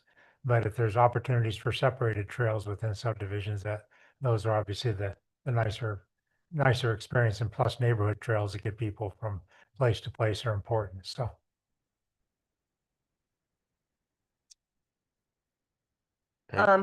So this is kind of a new format, I guess. My computer defaults to the handicap version. Yeah, you can do it at the top. You can Yeah. Click over. So when you flip over, then you get pictures, so I like the pictures much better. So anyway, one of the pictures that I saw in the site plan PDF is the golf course. There's a lot of green, so that's good. Yep. How much green is there? Right now, there's don't hold me exactly to this, but a little over 501 acres. And we're required to have 461 approximately, the word, it's the approximately, it's actually approximately, it's approximately 468.1 in planning area 23W minus what was given to the rec center, 4.9 acres. So do the math, it's 468 point. It's 463.3. 463, I think, is what it is, approximately, with the word approximately, but we're gonna be over it, Peggy. We do still have some development planning to do. We're not finished, but we're still gonna be substantially over the open space as we currently see it when we're done on the few remaining ones that we're doing. Well, Well, I'm gonna say it's not just open space, planning area 23W for better clarification, because really, I think the key difference, and we've talked about this before, the highway was and always has been the delineator of kind of public on the east side, private on the west side, and dating back to 86. But even when I was partners with Buzz, and primarily due to the fact that it's spelled out, we gave the Fraser River Park to the town, 57 acres. And that's a public lineal park. We were required to give 4E to the town of Fraser for public purpose. That was ultimately done relatively like 2020 or something. And then that's where the trails have been built, and the town of Fraser now owns 4E. And none of that exists for the west side because it was always, even in the 80s, planned as a golf course community and had private club components. That said, we're doing that, but we've also identified and done studies, and our homeowners very much appreciate, one, the fact that we have, I think, Andy, you'll know this better than me, 88% public lands in our county, and we have great access to wonderful single track. But they do like to go walk their dogs in the mornings and be able to have easy access from their home on sidewalks and see their neighbors and walk down the street. And so we keyed in on that and focused on that from the get-go with Grant Park, where in Rendezvous, we didn't do that. And I think it was a big mistake. And in fact, it was one of the reasons that we kind of agreed to disagree and moved on. I think trails are important, and I'm a heavy trail user. You guys know all the things that I do. And I use the west side of the valley behind Grant Park. We've made major donations to the Headwater Trails to assist with projects and to recognize some projects, like when they redid WTB as an example. I gave them a really large check, just recognizing great job as an example. So, I think it's important that we, plan for pedestrian use in multiple fashions. I mean, I just earlier saw a lady with her two dogs pushing a stroller, and you can't very well do that on a single track, right? So I think we've shown in all of our neighborhoods that we are pretty attentive to these things. I help take care of the trail on the railroad. We don't share that a lot, but we do help take care of that. And we even designed one parallel to it on our land, but then it kind of came, we went so far as to have Elliot do a bid on it and mapped it all out. And it was like, why would we do that when everybody just uses this already very established, Andy, to your point, since you were a kid, Well, but trail? yeah. Yeah. So We've had people prosecuted in the Fraser River Canyon for being on railroad property there. So it's just, yeah, it's, I don't think that's gonna happen in our area anytime soon, but well. the long and the short is, we basically skipped that and said, okay, let's not do that there, because what's the point? It's just gonna duplicate an already existing heavily used trail and serves the same exact purpose. So, I mean, I think, our goals are to be focused on, Peggy, it's one of the number one reasons people buy real estate. Okay, trail access. So very important from a market study perspective that we have sidewalks and pedestrian access and trails, but we need to have them where they belong. And it's in our presentation, and I would love to skip that since we did it last time, but in the public dedications section, it specifically calls out Leland Creek Trail from its intersection with Old Victory Road, now Grand Park Drive. So you just got to replace the words, to the south. Okay, that's it. Nothing to the north, which is what was referenced in the staff's memo, which also runs next to a golf course. Now, looking back and studying, and I could kind of understand, okay, I understood what they were doing. And I'll just paraphrase this whole thing to hopefully save us the big presentation. Back then, we had a very complicated, not great road going down the north slope of what is today 8W, okay, or 7W. Layla, you can help me out anytime you want. But we had basically a circuitous switchback road right above Elk Creek on that steep north face where there's an old Jeep road today. And that Jeep road was there. It was a horrible road design. You could not possibly put a trail next to it. It would have been bigger retaining walls than we built in Rendezvous. So that road was designed just as a road with no trail. Later, I was able to negotiate with the Johns family 80-foot right of way, 60 or 80 feet, whatever the town required me to get through the Johns property. And they were very, very cooperative. There's a picture on the screen, Clark. Okay, and yeah, so here's a comparison, Peggy, that you missed last time. So the blue is the old, what was there. And I think we were trying to link around from that road back to have kind of a loop. So what we were able to secure was the easement and the road that's built today. And literally we built that road. We have the crossing of the creek done, et cetera, when we did Moose Hollow, et cetera. That is 80 feet wide, has an 8-foot detached trail, and is designed to be just like Old Victory Road is. And the beauty of it is it goes all the way to County Road 72, where you now have access to go up 72 to connect to the Great Trail system, basically at the Forest Service boundary. Way, way better solution, not only from an access perspective, from a long-term maintenance perspective for the town, for general people driving up there. You know, thank you to the Johns family once again for cooperating way back when we did that whole thing. But it's just a superior alignment. And it wasn't an option that we had because we didn't own that land, and we still own that land, but they were generous enough to negotiate a deal with us to allow us to put that road through their property. Clark, how far up the road will that trail be? I'm sorry? The trail that parallels this through trail, how far away from the road will it We're be? roughly 10 feet on the Sure. current one. So I it'll think be we're- out of snowplow range, I mean. Oh, yeah. Yeah. No, okay, the snow plows, you guys plow Old Victory Road and you come back and plow the trail separately. Okay. The snow plow Okay. doesn't hit And it'll have, the trail. It's it'll far have that away. kind of separation. We've then. never had an issue with that alignment, and it literally is the same section.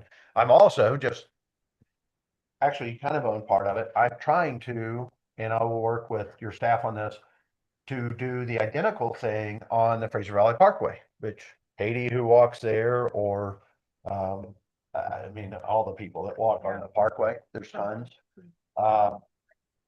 There's room, and we have a design, and we need cooperation and partnership with the county, the town, and us, and we'll participate. And so we're trying to do a 3-way partnership to effectively take the same 8-foot trail concept all the way along my interior loop fence road. So I call the parkway the loop, but on the inside where we put the electric last year, that was part of the design, then have a separation. That road's way too wide, and it moves over to my outside fence close to it and gets rebuilt and narrowed, which will help slow down traffic and creates a separated trail. And with the underpass work that they're going to be doing, et cetera, we're trying to integrate that and bring it along Meyer Lot 1 all the way down effectively to probably what will be Twilight Drive behind Murdoch's, the old John's Drive, I think. So I'm very focused on trails, guys. And what I want is a really good network that allows people to interface within their neighborhoods, because that's what we hear people want, and those are the sidewalks. But being able to hop on their whatever, other than they won't have their horse at their house, but anything else to get to our great single tracks conveniently and safely that are on our Forest Service lane. That's our goal. So Clark, let me ask a overall question about the golf course. I mean, so you said, you know, the hierarchy of what people want in their lots. How do golf and trails compare here? Well, it's interesting. Oh, trails are way higher for the general buyer. So let's talk about the golf course a little bit. Well, hang on. There are two different buyers. Well, so let me finish. You asked me a question. Let me finish. Yeah. There's two different buyers. So if you were to rank, you know, where do they fall? There's a golf buyer, okay, and there's a club user. Now, I live on a golf course. I have a home on a golf course in Steamboat. And I'm a member of the golf course. I don't golf. If anybody's ever golfed with me, you know, I don't really golf. I'm better at drinking beer. You know, my theory is if you're not drinking a beer hole, you're not golfing. So, uh, so I stink at golf. So I'm not a golfer, but I live on a golf course. You know what I use the golf course for? I walk my dogs every morning on the golf course, and my wife walks my dogs every morning on the golf course. We got to be off by the time the people are on golfing, et cetera. But that's kind of the beauty of it. And what I really love about it is the green space, the smell of the fresh cut grass, and the people that are out there. It's social.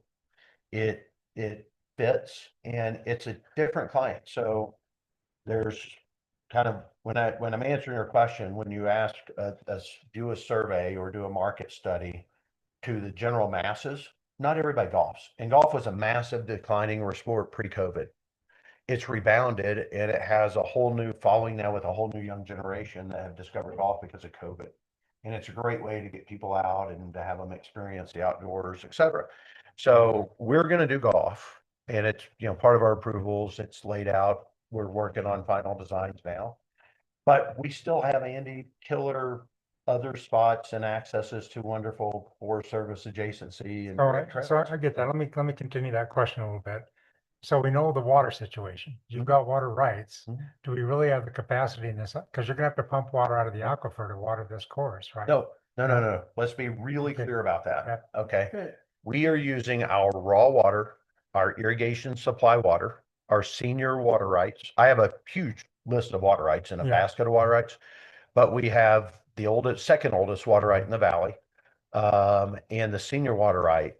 And it will be irrigating that golf course with untreated water. We are not using the water system, the treated water, et cetera. No way, no how. Like that would be illogical and we wouldn't do that. We are using our senior water right, and it will serve lots of benefits because one, that golf course corridor also creates great fire buffers, great fire separation, great accesses for that. And when it's irrigated with that water, the senior water, it's likely to, if let's say, God forbid, we had a bad fire, it's probably going to stop at that buffer. So there's lots and lots of benefits. Like, you know, our home, for instance, where we live on the golf course is not on, we're not on the risky fire level because of the irrigation that happens on this golf course around us.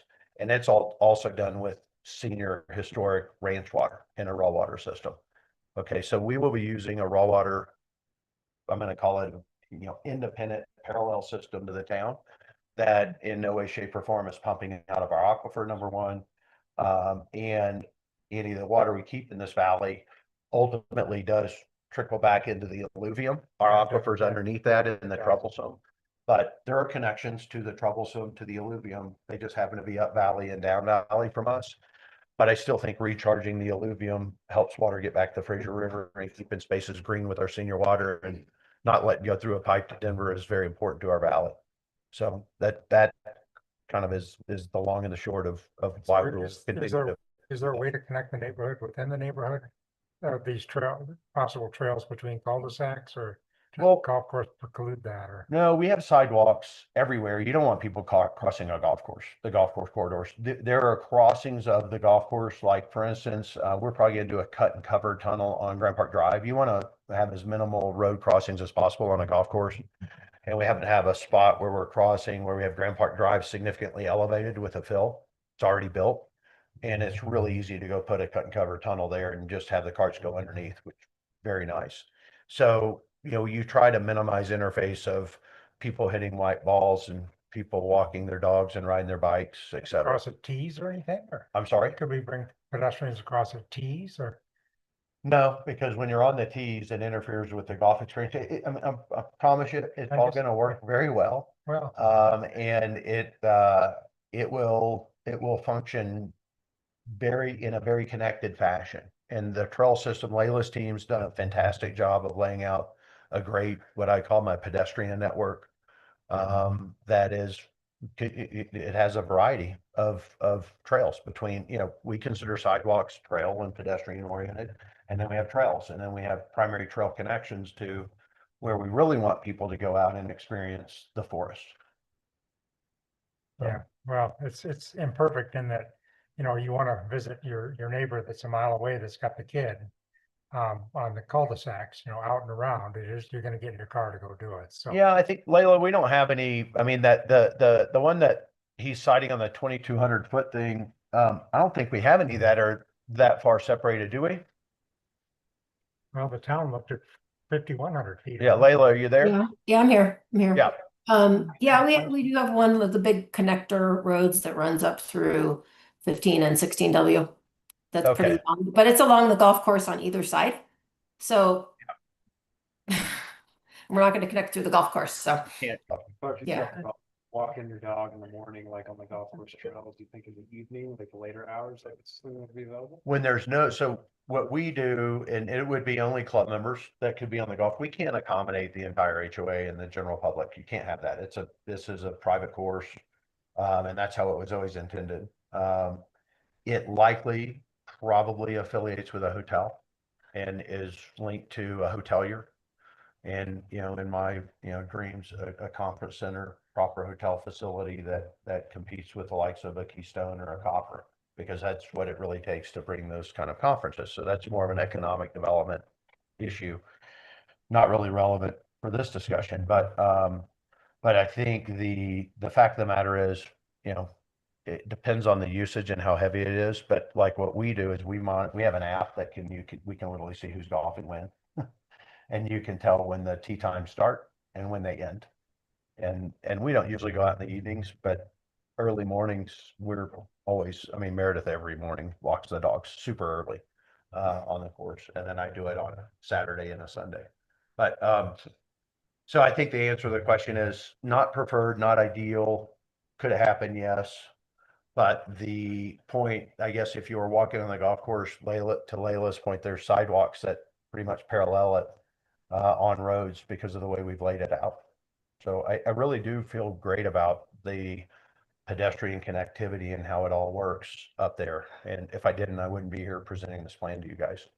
I mean, literally, guys, that was one of the biggest disputes that I had with my former partner. Your former partner? My former partner, Buzz Colville. That part, okay. Yeah, in Rendezvous, when we did Rendezvous, it was literally knockdown, drag out, because I moved here, Andy, to your point, I moved here in 2004 and I lived up in Winter Park Ranch initially. And I'm like, you know, I've got my dogs and I came from the west end of Aspen and I was used to just kind of walking on sidewalks and going where I wanted and getting to the trails on the Roaring Fork.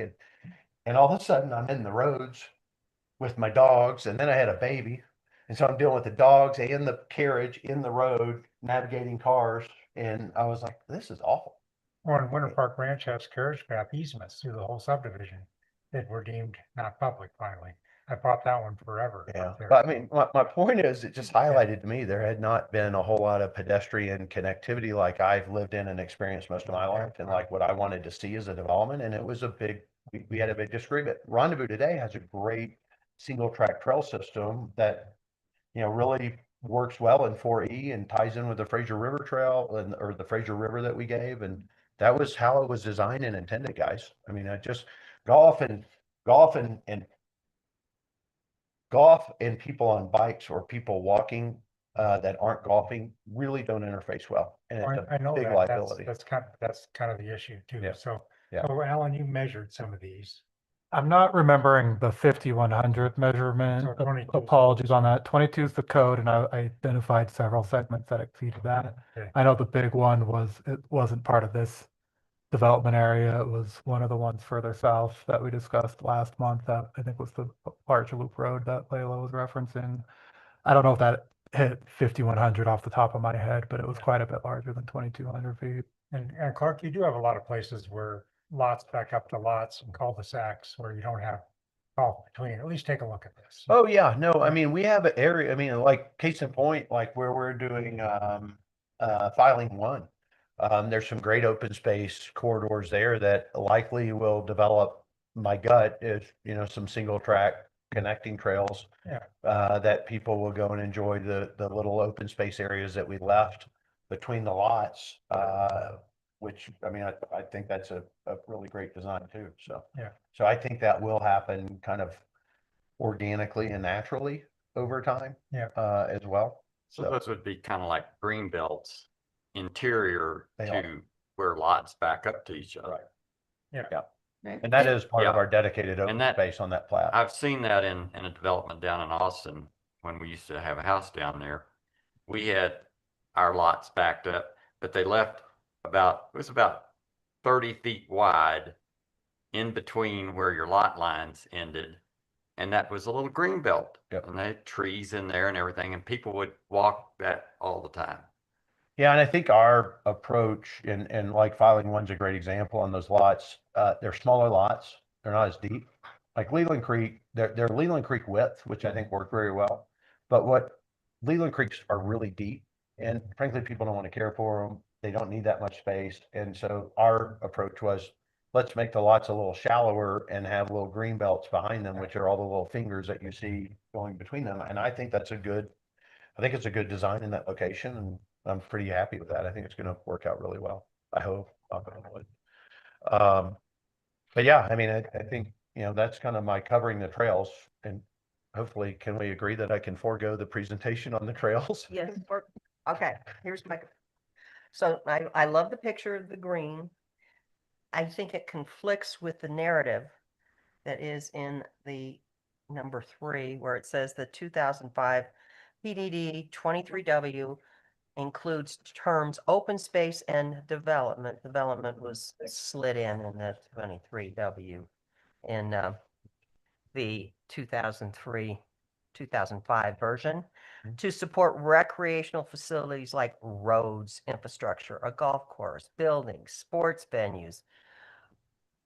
When I read that, I'm like, I don't want to see roads part of the open space. I don't want to see buildings and sports venues. That's not, golf course is golf course, it's green, but this narrative conflicts, I think, with the picture presentation. Well, I think though, Peggy, you've got to refer to the planning area 23W definition, and it doesn't include these specific, I don't know. I've got This them isn't the here exact somewhere, definition, but and I didn't yeah. bring my reading glasses, so. Can, But, can I answer for you real quick? Yeah, would you mind, Layla? I don't mind. So Peggy, part of the road references, if you actually look at the PDD, Grand Park Drive is an example. That's actually part of 23W, as is Old Victory Road. So when we talk about roads, it's really referencing those portions which are part of the PDD as 23W. So there are roadways within 23W.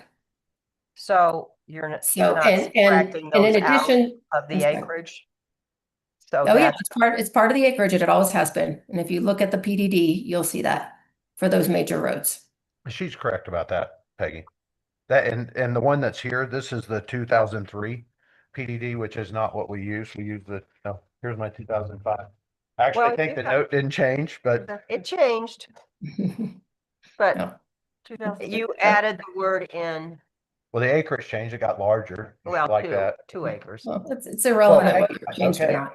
Yeah, that's, Includes but you know what? development, you added development. It's way greater than 2 acres because the 2003 included planning area 22W Leland Creek. That is not in the 2005. And if you add the open space that I dedicated in Leland Creek, which is open space, I don't care if it's in Winter Park or Fraser, it is open space. If you add that to what I have here, I'm way greater on open space than the 2003. Okay, so just keep that in mind, right? It's not just 2 acres. It's 2 acres plus all the open space I dedicated in Leland Creek. Okay, which is pretty substantial. So, Well, I mean, the golf course, I get it. I mean, I'm not a golfer, but it's what was always planned. And if the acreage is what you said, how many acres over the 468? It's well, right now we're at 501, but we're not finished. So we'll still be over the 463 that's required now, when we're done. But we've got 49.5, I believe, in the planning areas that we're discussing tonight. Yeah, and I think, the important thing in this note, Peggy, is it's open space and development. Now, when you actually get into this in depth, it talks about open space facilities. Okay, and facilities are frankly could be the rec center. Frankly, if I had to do it again, the rec center would have just been in 23W as part of it, which is effectively what the town board resolution did. By recognizing our 4.9 acres, it put the rec center facility in 23W effectively, right? So, I mean, if you think about that, there's other facilities that could happen in 23W, And but it's largely going to be green space, Peggy. I mean, it is just by the nature of the terrain, the topography we have, and how it's laid out in this new plan. And I think from your perspective and where you sit in Rendezvous, you should appreciate the fact, one of the things I didn't like that I like way better about this plan, and we've already approved this at this party, but we brought the golf up and over, more like a green belt, Bob, up and over the top and back down Leland Creek. And what it did was break up what was just a giant mass of big custom home sites. And I just felt like it needed a green, golf or not, a green connection through it. And that's why I worked Layla and her team over on, layouts and designs and all kinds of ideas to break that up. Okay, so I think that was a pretty important thing that we did here. You can see how it loops up and around. And, let's say golf tanks again. Could be a great green belt. And that is a great green belt if that were to happen. So, I mean, I think it is designed to function with golf. It's designed if golf never happened, or if the market imploded, golf happened and it just didn't work. It's designed to really function in multiple fashions. It creates space between homes. It creates enjoyment space for people. It's intended for golf, but it's laid out in a very good fashion that if for some reason that didn't happen or it happened and then died, unlikely, but that could happen. It's happened to many golf courses. Then this orientation is pretty nice. So, Well, I'm glad to see that I can now not have the handicap view and not just pick up on the dialogue and go, oh my God, what in the world are we doing here now? no, and I think what I like about this, doing this was a big effort and has cost a substantial amount of money in design work and a lot of time. You can see everything we're doing now, Peggy. There were a lot of questions about where's 23W and what's it going to be, and there it is. Everything you see in green on there is 23W, and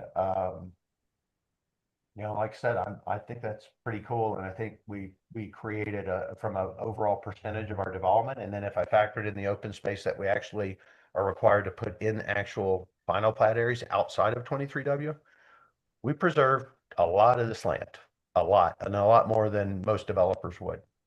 Okay, so I'm proud of it, and I'm pretty excited to get going on it. So, Well, it looks good. Thank you. thank you.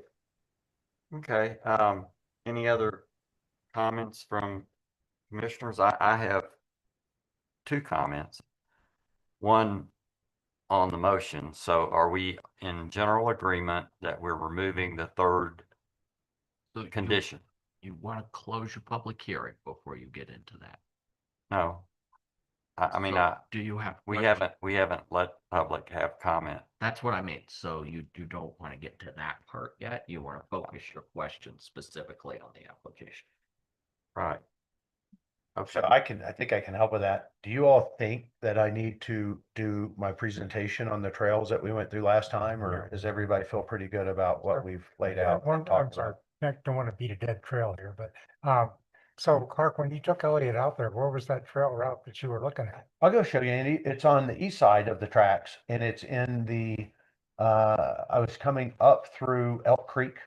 So literally between and that open So the Elk space where I Creek did the Trail, yeah. conservation easement Yeah. once, before, but we were coming up through Elk Creek Yeah, we behind were the homes I talking about developed an there. Elk Creek Regional Trail, so, We were coming up through Elk Creek, up and over Cousins Point. yeah, Okay. And then, the big bank that is, basically between Old Victory Road and the railroad, the big slope there. yeah. We had it going along that slope. So he would be cutting it in with his mini excavator. Yeah, And then kind of through a grove of trees and right down to, the trail that I built that's separated from the road that goes under the underpass. So let's say that the railroad gets excited in the future, which they That's can. still, we we- can still do that. And We can still actually, do that, right? yeah, that's partly open space and partly, could even be partly some of the town road right of way. So there's room Because to it's a do really wide right of way Yeah. there, but I mean, he and I walked it and he's a better trail builder than I am and has done a little bit more. So Sure. he basically was like, this is where we should put it Yeah, and laid it out. It was just really expensive. yeah. And then it was determined that isn't it gonna be duplicative of the other one? I think to your point, it's a great fallback option. That's Okay, so always it- there if something happened to the one that's so well established already. Because all that's been platted through there already, right? Mhm. Yeah, Yep. okay. It's part of this 23W Yeah. and it's where we're not doing golf. So we don't care. No, it's not part of this plat, it's part of the plat. No, it's stuff that's already done. On But the, yeah, on yeah, the east side of the yeah, track. but it's everything that's between Old Victory Road and the railroad. Yeah, Yeah, that little slope right there. yeah. Kind of goes up and down. Okay, Yeah. Okay. okay, thank you. Okay. All right, we'll get back to the conditions in a minute. I just have, Alan, I have one comment on your staff report here. I'm taking a look at this right here. I think that should be 12W. There's a mislabeling, yep, So, that's all. Yep. And I think I updated that in the presentation slide, I remember. okay, catching I something just like that. caught it in the staff report. That's not, yeah, that's not any of the official documents, that was me putting labels over some of Okay. their plans, so Um, nothing to fix there, I don't think. If there's no more comments from our planning commissioners at the moment, we can open it up Yeah, for that- public comment. and Clark, the are you only- finished? Yeah, I am, except the only other thing that I was gonna touch on, just lighting, because it came up, I'm with you, Peggy. We didn't do it in Rendezvous, we didn't do it in Elk Creek, it's not required by code. But what we did discuss, and just to be clear, we talked about doing perhaps some monuments similar to the ones that I have at our main Grand Park monument that are kind of understated, shorter, near primary intersections off of Grand Park Drive. Okay, so it would be kind of understated, help highlight this is an intersection to a neighborhood. So not as tall, but the same. kind of- Like, oh yeah, those are not the ones at the village. Actually, that same light, Mhm. same fixture, I think, but shorter. So more like what we have on the one across from Emery's place, those shorter ones. So that's kind of our idea and think like Cousins Point, how we, signed it at the end and it's got lights on kind of like something like that. Cause it's a good, it's actually not a bad directional thing. Like, but I don't want to have big street lights on the West Mountain at all. Like, I'm fine doing it down in our more urbanized village-like area, but up the mountain, we really don't want it. So just, that's Thank all I you. have. So, Good. sorry, Clark, what are your thoughts on trash enclosures? Oh, well, I think somebody here admitted that I build the nicest trash enclosures of anybody in the state of Colorado. Right? He gets an award for that. Well, so my thoughts on trash is one, on single family lots, they are afforded service, except I'm opposed to that. We don't want to have it mandated, but you can be assured that we have space already allocated in these developments where we would go and put trash enclosures where we feel comfortable and confident that they would work well, just like what we do now. And it wouldn't be like Rendezvous where they make you drive to the bottom of the mountain and it's 100 dumpsters or whatever it is. That's ridiculous. Your town code, and I can bring back the trash of Fraser PowerPoint one more time. No, Okay. It does require all trash to be no, sure. enclosed. Well, I know that, I'm dumpsters. just talking about locations. I know, but the point is, we have space. Layla, we have space, right, in all our subdivisions. We to do, be able we to have put plenty of industrial. space.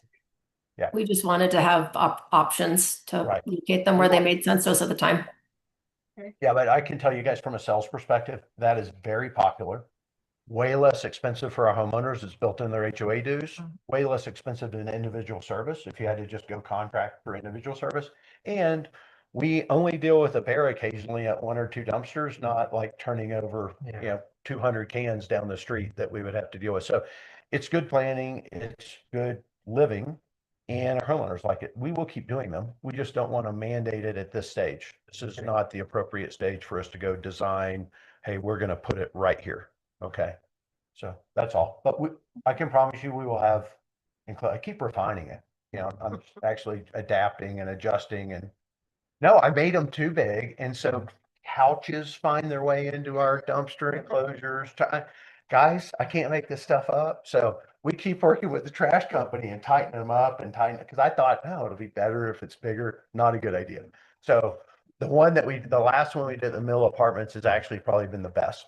That's the very last one that I've done, and it's shallower, still has a man door access on the side, and it's working and performing like intended. So. And then order of development, probably just starting to look at this. How would you build this as far as order from the bottom up probably, or? Yeah, most likely bottom up. Like, I mean, we're doing filing 1 and 2 right now, and that So filing these- 1's these- contracted. These 2 filings we're looking at tonight would likely be. Well, these will be earlier stage. Yeah. So these that we're having tonight. So think about Grand Park Drive cuts up and over, you know how it's like almost like a horseshoe. So Yeah. it connects the railroad underpass to Elk Creek. I believe we'll develop below that first. That could change depending on product needs and market demand, et cetera. But predominantly our goal has always been, don't repeat the mistake we made in Rendezvous where we went to the top of the mountain first and worked down. If you've noticed, worked from existing infrastructure in and up, and believe it, you know, it's allowed us to be adaptive to changing market conditions. It's allowed for more cost-effective development and allowed for, frankly, easier maintenance for the town and less, you know, unused infrastructure. So I don't see us departing from that unless there's some sea change in the market that says you got to get to the top of the mountain. So I would prefer to keep doing what we're doing, where we're, you know, kind of going from existing and working our way up. Thank you. Thank you, guys. All right, Clark, thank you very much, and we appreciate that Thank you. you've been working on these trails and what you've done with the green space. That looks very good. Thank you. So we would like the resolution cleaned up, just so you know. So, Yeah. yes, please. Okay, Thank you. thank you. Have 2 versions. Perfect. All right, I think we can now take public comment. Anyone in the room need to come up, or do we have someone online? No one online? No one in the room? Well, then I'll entertain a motion to close the public hearing. So moved. I'll second it. All those in favor? Aye. Aye. Any opposed? All right, the public hearing is closed. So one last time to weigh in, commissioners, before I ask for a motion to come forward. So on the resolution, I think based on the conversation that you've had, what you will want to do when you make your motion regarding the resolution that's in your packet is you want to remove condition number 3C from that resolution. So strike section 3C from the resolution, if that is your conclusion that the trail system has been satisfied. If your conclusion is that the trails obligations have not been satisfied, then you can leave it be there. But that would be your option if you did make the determination that obligation. has All been right, satisfied. can we put that resolution up? Jack, I know you said you've got 2 versions. You So, put the one up. what that he's saying you have right in here. there. He's saying 3C. So Yeah. this is the Word doc. I can pull up the PDF. Yeah, no, that's perfect. Alan's got it right on. All right, I mean, it seems like by adding in an alternate location in West Mountain may be acceptable if the West Mountain location west of the railroad is not feasible. That takes care of if we continue to use the one that's on the railroad right away, and if we get kicked off of that, then Clark says he's got another alternative location, but it does say that there's going to be a trail somewhere. And again, you have options. You can take that out, and if it takes it out, at what Alan's got on the screen is what it would look like. If you want to leave it in, you leave it in. That's whatever Oh, determination you end up The making. east side is in previously platted parts of the project and is a more logical location. So the only reason I kind of hate to give up on the trail thing completely is I still hope that there's some ways to interconnect some of this neighborhood, because I understand and I really like sidewalks, but we know what happens to them in the wintertime. They're pretty much buried. And that's one problem, but the main problem is that it's just hard to get around the neighborhood. These are long cul-de-sacs, but this doesn't really deal with that, does it? Right. This is addressed elsewhere. Correct. Yeah. And relative to your maintaining of the sidewalks concern, Yeah. as those sidewalks are developed, as they're designed, the town is gonna work with the developer to make sure that we have a Try plan to in maintain, place sure, for maintaining Yeah. those. Whether, that's part of that development process. Sure, So when sure. we get to that stage, we'll Yeah. address things like who's gonna replace the concrete, who's gonna replace Yeah. who's gonna Yeah. plow them, who's gonna, who's gonna own them. Those Yeah. types of things get addressed at the design stage of the operation. Yeah. We're not there yet. no worries. So Peggy, you did miss the trails presentation from the last meeting. And there's a lot of access up and over. And so at this stage, I don't have any problem with leaving that out and Yeah. knowing that that other parallel track that he'd looked at will be available because it's not going to get built on should the railroad deny people access along that trail that we've been using for 80 years. Yeah. But yeah, there's a It's place because for it and all this thing. So, Yeah. yeah, but I'll take Mark's assurance on that. And then he did point out, Peggy, that there's connection through the town sidewalk to the community sidewalk system to all the trails to the west there, that are also accessed by Leland Creek. And then the Leland Creek Trail that goes up the hillside parallel to this, we're still looking, they'll be planning for that last, what is it, 20, yeah, they'll platting or possibly open space, the last piece over here that's along Leland Creek. Yeah, Yeah, 20 W. That'll come later, so we're not seeing that on any of these documents, so. So the Leland Creek Trail is gonna be the access point to the National Forest. No, there'll be one within the subdivision also, so you don't have to come all the way down the subdivision and go back up again. Yeah. There'll be one at the top of the And subdivision. those will be public. There's a cul-de-sac that touches on the boundary. I don't know as if that's entirely true, but I know that Clark might wanna respond to that. No, I didn't know what Amy was referring to. Yeah, so there's multiple access points. So there's the Leland Creek Trail that we already built and dedicated, and you know where it goes, and I'm sure you used it. And then as you go up the mountain where the snowmobiles go through, we're actually trying to figure out how we keep them going too, which is actually the golf course corridor. It may end up having, cross country and some other stuff on it or snowmobile access. So that connects to, and to Andy's point, there's a cul-de-sac. There's two actually at the top. And we have arrows going out onto the Forest Service and that are way at the top. But one of them connects in an existing road location. Okay, so we have multiple connection points at where we but the Forest Service. And then we talked about intermediate connection points over to Leland Creek, so you don't have to go all the way down and around, but that sounds That's like right. it's more. We may end up doing some cutovers. It's challenging because of wetlands and things like Yeah, that through Leland Leland Creek, but there is one spot that I know of where we already have kind of a bridge that we built when we were doing the Leland Creek Trail. It's kind of there.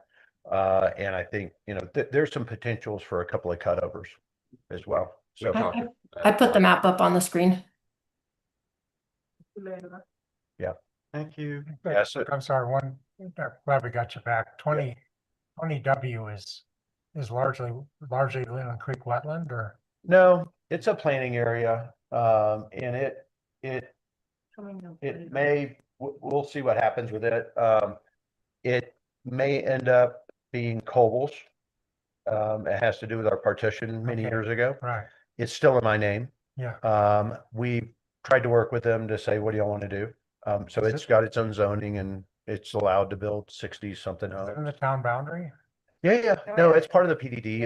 It was one of our deal points when we made our separation. So they have the right to that parcel, only I still own it, retain it, keep it. Okay, And so they could ask for me to give it to, they could ask me tomorrow, I'm like, fine. But they're not gonna do that. I mean, I work with those guys regularly and, I don't think they have any immediate plans. okay, And I couldn't get them, and Layla and I both, we shared a lot of plans with them. We couldn't get them to get going on this. I just don't think it's on their radar. Okay, so they're not on our time frame. So that's why that piece is one of those that still has to be finished as an FPDP.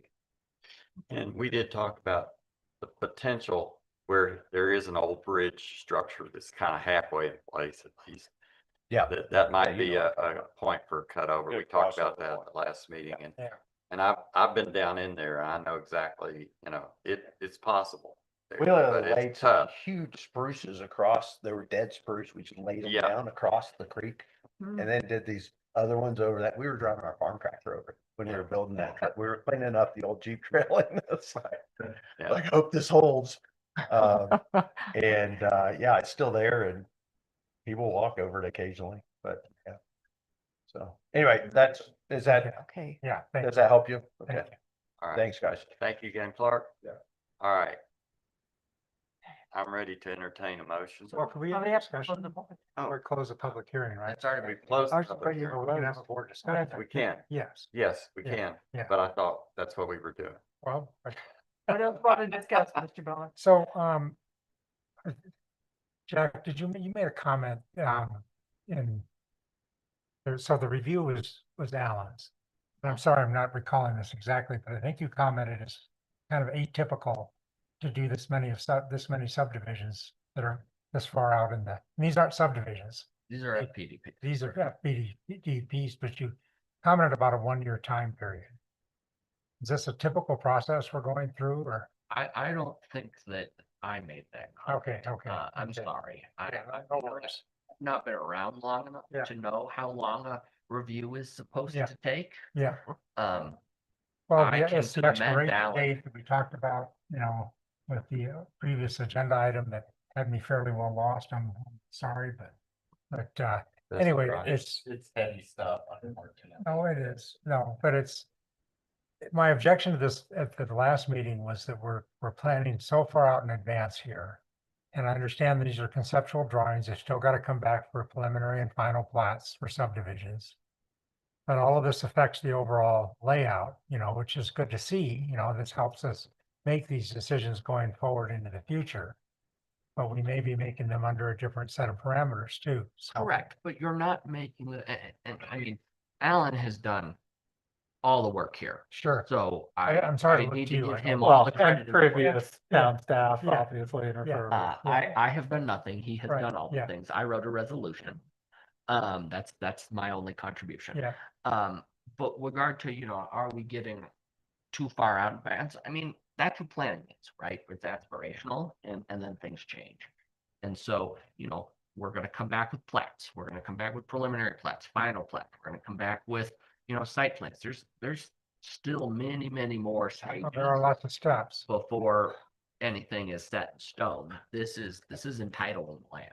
It's what it's Okay. doing so that we can move to the next So step. the entitlement versus vested that you talked about earlier.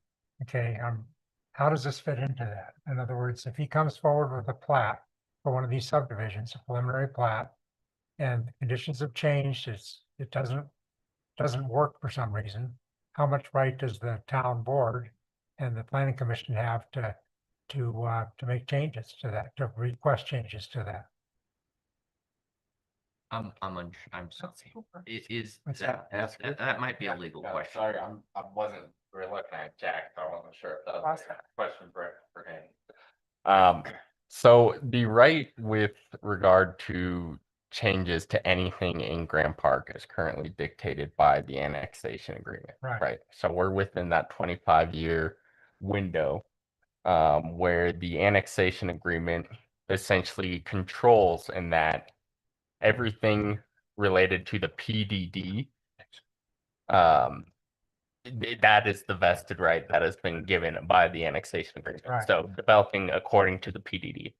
Obviously, these FPDPs and the individual documents that we've been seeing over the course of the years are all within that PDD. Sure. And so subject to, the land use approvals and the applications within the PDD as well. So as far as, if something comes in down the line that's before the expiration of that 25-year period, the annexation agreement has determined that the town, as we agreed, isn't going to change anything up to that 25 years. Outside that 25. Right. It's 2 years from now. So. Right. And outside that 25-year period, that's where the distinction of an individual document. So, for example, this FPDP If an individual document has its own vested rights, that would be for a period of 3 years from the approval of that document. So this This- would, so let's say that There's no well, best. this approves this tonight, the 25-year period lapses in 2 years and is not extended, or can be extended, obviously, but say it's not extended. The rights governed here would last 1 year beyond.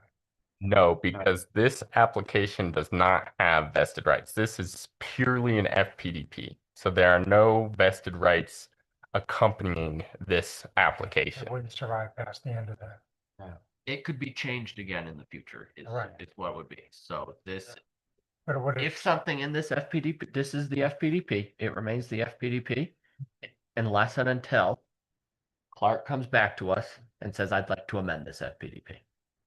At that point, you would entertain the amendment and discuss what those changes would with look no like. time limit.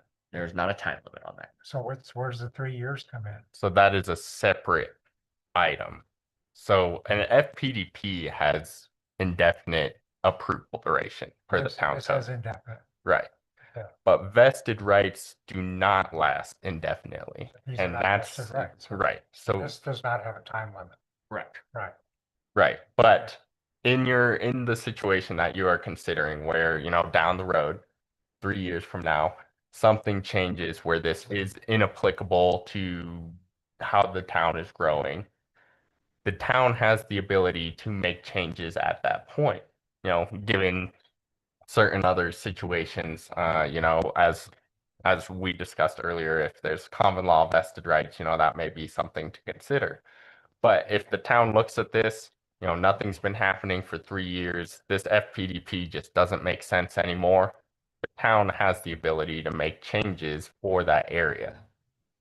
We do. Yes, that. despite the indefinite approval period of the FPDP, that's not what protects against the changes. It is the vested right that prevents This those is not changes. vested rights. Correct. Okay. Clear as mud, right?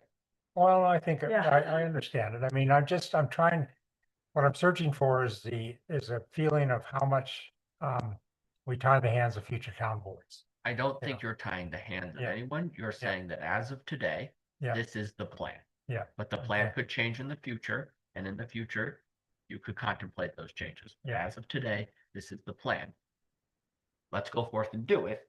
If circumstances change, then the applicant can come back and ask for a revision. Yeah. But as of today, this is Okay, thank you. Okay. Any further discussion? Then I'm ready to accept the motion from the floor.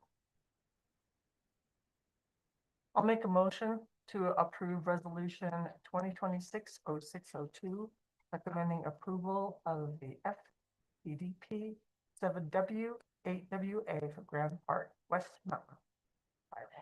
And a portion of 23W. And with the deletion of condition 3C. Second that motion. All right, we have a motion on the floor that's been made and seconded. All in favor? Aye. Aye. Aye. All opposed? Okay. With no opposition, motion carries. All right. Okay, Now, this see, next we part have is- yeah. we have Sorry. a B section of discussion, item 6. Which, Jack, I think you're doing that one. Yes, sir. And I'm sorry I interrupted you there. I got excited. So, for the record, Jack Stewart, town planner. This is, and I don't have slides because I'm not as cool as Alan, for this particular part. So, what this is if, there is an exemption plat, which is known as 20W. Clark mentioned that just a moment ago. That exemption plat, the boundaries don't match what the FPDP that you just approved is calling for. And so to resolve that discrepancy, and Alan's going to help me out here. So do you want me to pull up any of your documents that you have on here? Could you give, no, the documents don't have any diagrams on them because I don't have a diagram. Okay. But the conceptual issue is the FPDB creates a area, and we have this old exemption plat that has a different area. Those two don't match. So we need to get rid of the old one so that then we can have the new one. Did I get that right, Alan? Yeah, so the subdivision exemption plat is being vacated, Yes. and then the boundaries will be redrawn to align to the existing FPD So then when we boundaries. get Or to, the proposed when ones. we get to platting the land, that plat will then show the separate 20W area, which is part of an agreement between Cornerstone and Cobble. That'll get platted separately of the existing subdivision exemption plat, which has a different design than what that is supposed to be. So what this ordinance does, and Cooper wrote it, so again, I'm just throwing all my friends under the bus here. He can explain what it does specifically, but what we're doing is vacating that exemption plat. That's something the town and Cornerstone both agree is necessary so that we can correct the boundaries in the plat. But you can't have two documents that conflict with each other. So the FPDP that you just approved conflicts with the exemption plat, so we need to get rid of the exemption plat. Clear as mud still? No, it's And by clear. just approved, I could buy some clarity if you'd like. I'll say real quick, recommended for approval in May. This is related to the May That's ones. correct, yes. So given that, that brings us kind of back a step to, you have an ordinance vacating planning area 20W exemption plat Correct. that we need to vote on, right? You're not gonna vote on it because the town board does that. What you're going to do is you're going to make a motion recommending that ordinance to the town board so that Okay. they can vote on that at the July 8th So meeting. can you pull up that ordinance for us, or that resolution for us? I don't have. I think I have it. It doesn't have a resolution. It's just a simple, yeah, it's an ordinance there. So I would say I make a motion approving the ordinance vacating planning area 20W exemption plat, Your motion is recommending to the recommending, Board of Trustees recommending the to the board. approval of the ordinance. Okay. You got, I make a motion recommending to the Board of Trustees approval of the ordinance vacating planning area 20W exemption plat. Second. All right. Have a motion made second. All those in favor? Aye. Aye. All opposed? All right, that motion carries. thank you. All right, so now we get to the last item, which is, and I kind of got out of order there, Jack, because I thought maybe you explained it before we voted on it. Now, so now we're going to, other business. No, you're Oh, gonna do. you've got We a, still have B. oh, 6B. Okay. So, it's you again, Jack. That's me again. Antoinette, can you give me my PowerPoint? Thank you. I'm gonna stand up here, for this part. This one I did make slides for. Okay.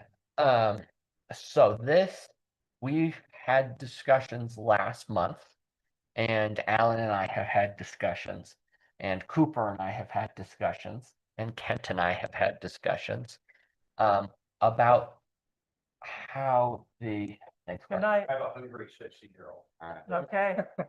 About how there are portions of chapter 19 that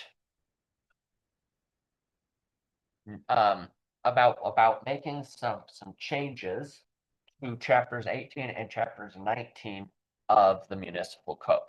And so I've outlined some ideas for what those changes could look like, the rationale behind those changes, and then I'm hoping to get answers from you on kind of some direction on how you want it to go. Do you want me to just use my laptop? Okay. So, clicker. Okay. Go back here. So you have the authority under these two statutes. First is Title 31, Article 15, Section 103, the Colorado Revised Statutes. You have the authority to make and publish ordinances.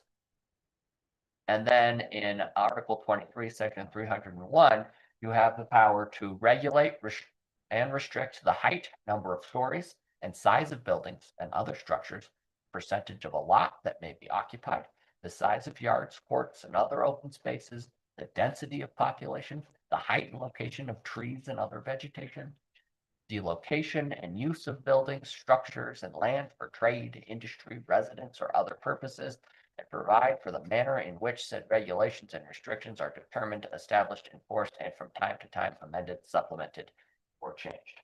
What does that mean? Well, I don't know. Let's talk about it. Well, it also means you should get involved in local government, so. Yeah.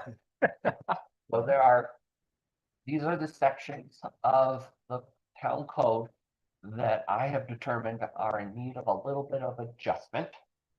And so the first one is our review process. So the process that the town code lays out for how we are going to review land use applications. And there's a draft of this ordinance that was in your packet. If you want to read the nitty gritty detail, you certainly can. I'm gonna propose, kind of explain it in broad strokes, but we can get into the details if you want. The proposals that I am making is that we're going to clarify the process for appealing staff decisions before the Planning Commission and the Board of Adjustment. In reality, those are both you all, but legally they're two separate entities. So we're going to make that clarification, and we're going to also adjust the clarification of the timelines for the submission of applications and materials. Why are we doing that? Because right now the turnaround time is just a little too short, given our monthly meetings, for us to be able, for staff to be able to effectively review that information and get it to you to make a thoughtful decision. We're going to extend it 30 days to 45 days. That way we have enough time to get that to you all timely. So Jack, in that section, then can you also restrict the number of applications that an applicant is allowed to submit at one You can time? do whatever you want me to do. I would like you to do that. Okay. Because that last planning commission meeting was ridiculous. We had 5 PDPs. Ridiculous. And How many feels right? how many, I think, well, for staff, I- 2. I mean, the way that they could do around it is they could just say it's all one. I mean, they split it up, I think, for segmentation, but there's no like physical restraint either. So I don't know if this would necessarily prevent that same size and Maybe an scope. acreage restriction. I just felt like it was overwhelming for everyone All right. and for staff. It was unrealistic. So So how do we go about making it more manageable? How we'll can look at the lawyer. Yeah. That would make, You know, I get to give my favorite answer I always got in law school. It depends. I think there's a number of avenues that we could potentially. Well, so let me back up. So the concern is the amount of information that is received at each of these planning commissions. Is that correct? well, and And- specifically, yeah, sometimes, an example was last Mhm. meeting. Yes. So It was that, overwhelming. yeah, for deluge of information For there. staff and Mhm. the commissioners. You couldn't do a good job. Yeah, I'd have to Staff take did a some great time job. to think That's what about they how did. we could, You guys did a great job. yeah, we could really rein that in. You know, it is. I think there's a number of avenues that could work for different types of applications, like acreage, you know, was something Michael had just suggested. But then you think about, well, what if you have a one single pretty simple development that happens to be 5 acres over? Do they have to come back and do a separate 5-acre That's a really tough one. like approval? So that's something we can definitely consider, you know, trying to just parse down how much information and how much time each application hearing can take up. But honestly, there may not be a simple single answer with the differing amount of applications and differing styles of applications that the commission may hear. So we'll have to spend some time really thinking about if there's a single way to make sure that we don't have what happened last month happen again. Right, thank you, But I hear you, and we're gonna look into that thank you, and come up with a solution. thank you. I've got on my list, and you know, Cooper and I have a list going between us, so we'll add that to it. It's a scroll now. All right. It's a bunch Go of things. boys. So The other ones are, we're gonna make some clarifications to, there's a table in the code. For those of us that spend a lot of time looking at the code, this table is a very important table. Make some clarifications to that table to make it make a little more sense. And that then, and this is a big one, in my opinion, is that we're gonna clarify that, so there's a section in the code right now that requires all comments from external agencies, all review comments to be addressed prior to bringing that application before the board or the planning commission. There's been some dispute over what the word addressed means. So I would like to resolve that dispute by changing the word addressed to resolved, That would be nice. so that the comments must be resolved. Because what we don't want to be in a place is where you're being asked to approve something like you were tonight. And one of the conditions is you have to resolve all the outstanding comments. By the time we get it to you, we want all the comments to be resolved. Now, there might be some one-offs, maybe we need to work on this, that, or the other thing, and we can be transparent with you and say, hey, there's an outstanding comment. We'd like your permission to have some more time to work through it. But this general, we're coming to you with comments still outstanding, I think Jack's opinion is poor practice. And so I would like to make sure that in the future, we are coming to you with applications that have all of their comments resolved. Yes, How does that feel? it feels really good. Yeah. Because if they're not resolved and there's a real reason for it, then we can either say, okay, let it go, or we can say the language says resolved. Yeah. Yeah, it makes it a lot easier. Yeah. Okay. On my clickers, can you, It's so. it's mad at me. Dot those pesky i's and cross those t's. Thank you. So the next thing that we do is we want to clarify. So there are timelines in the code that we have to meet. So after you all approve something, we then have to put that in front of the Board of Trustees within 45 days. I want to add a provision that allows you all to toll or put on hold that 45-day period, so that if there are things that are outstanding that need to be resolved, we don't have to rush to get those done before we put something before the Board of Trustees. So we can say, hold on, let's slow our rolls and let's get this done correctly. And then we want to simplify the subsection on the existing 6-month waiting period for resubmitting a denied application. It's this really long paragraph about if you get denied, you can come back, and then the wording that Cooper and I have come up with takes that from like 6 sentences. Just to make that cleaner, but essentially what it's going to say is, if you all deny an application, they can come back to you one time. And if you deny it again, then they need to wait 6 months. This purpose is so that you don't have the same applicant bothering you every single month. Like, go spend some time thinking about it and come back to us with a new plan.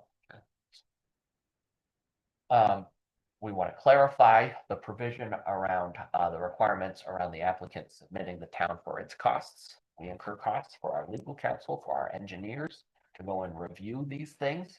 We want to make it crystal clear that the applicants have to reimburse us for those costs.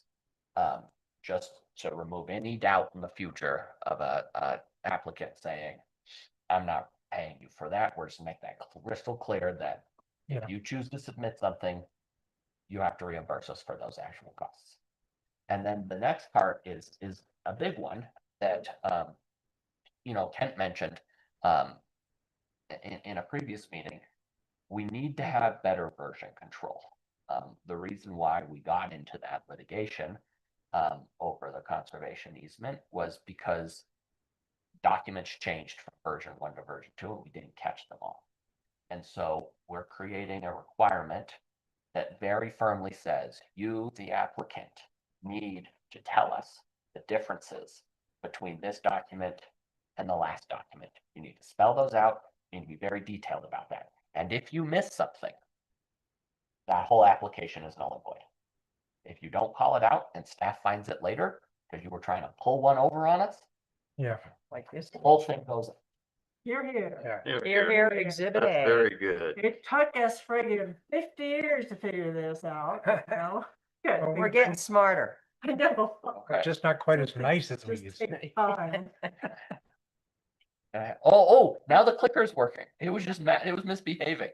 Okay, so part 2 of the ordinance, this is about public notice, and this follows a conversation that Bob and I had last week. First, the green sheet, which is the return receipt requested on the back of your envelope. Sometimes those green sheets don't make it back to us. And under the current code, if we didn't get that green sheet back, technically the notice isn't valid.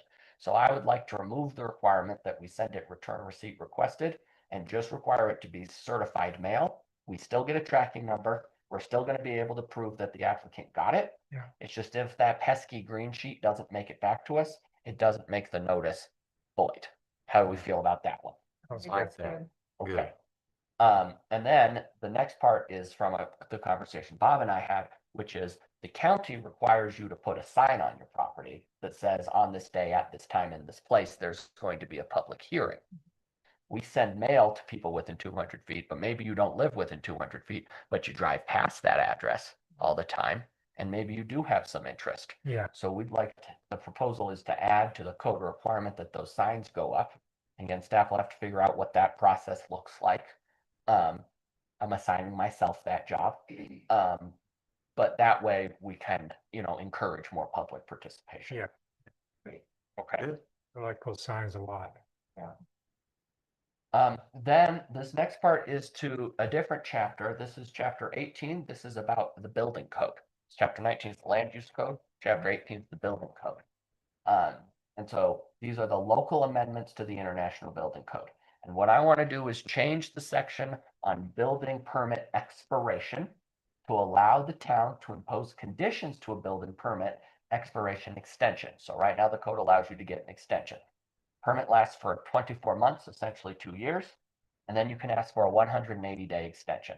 I'd like the authority to impose a condition on that extension, and that those conditions could be getting a letter of credit to ensure the project actually gets done.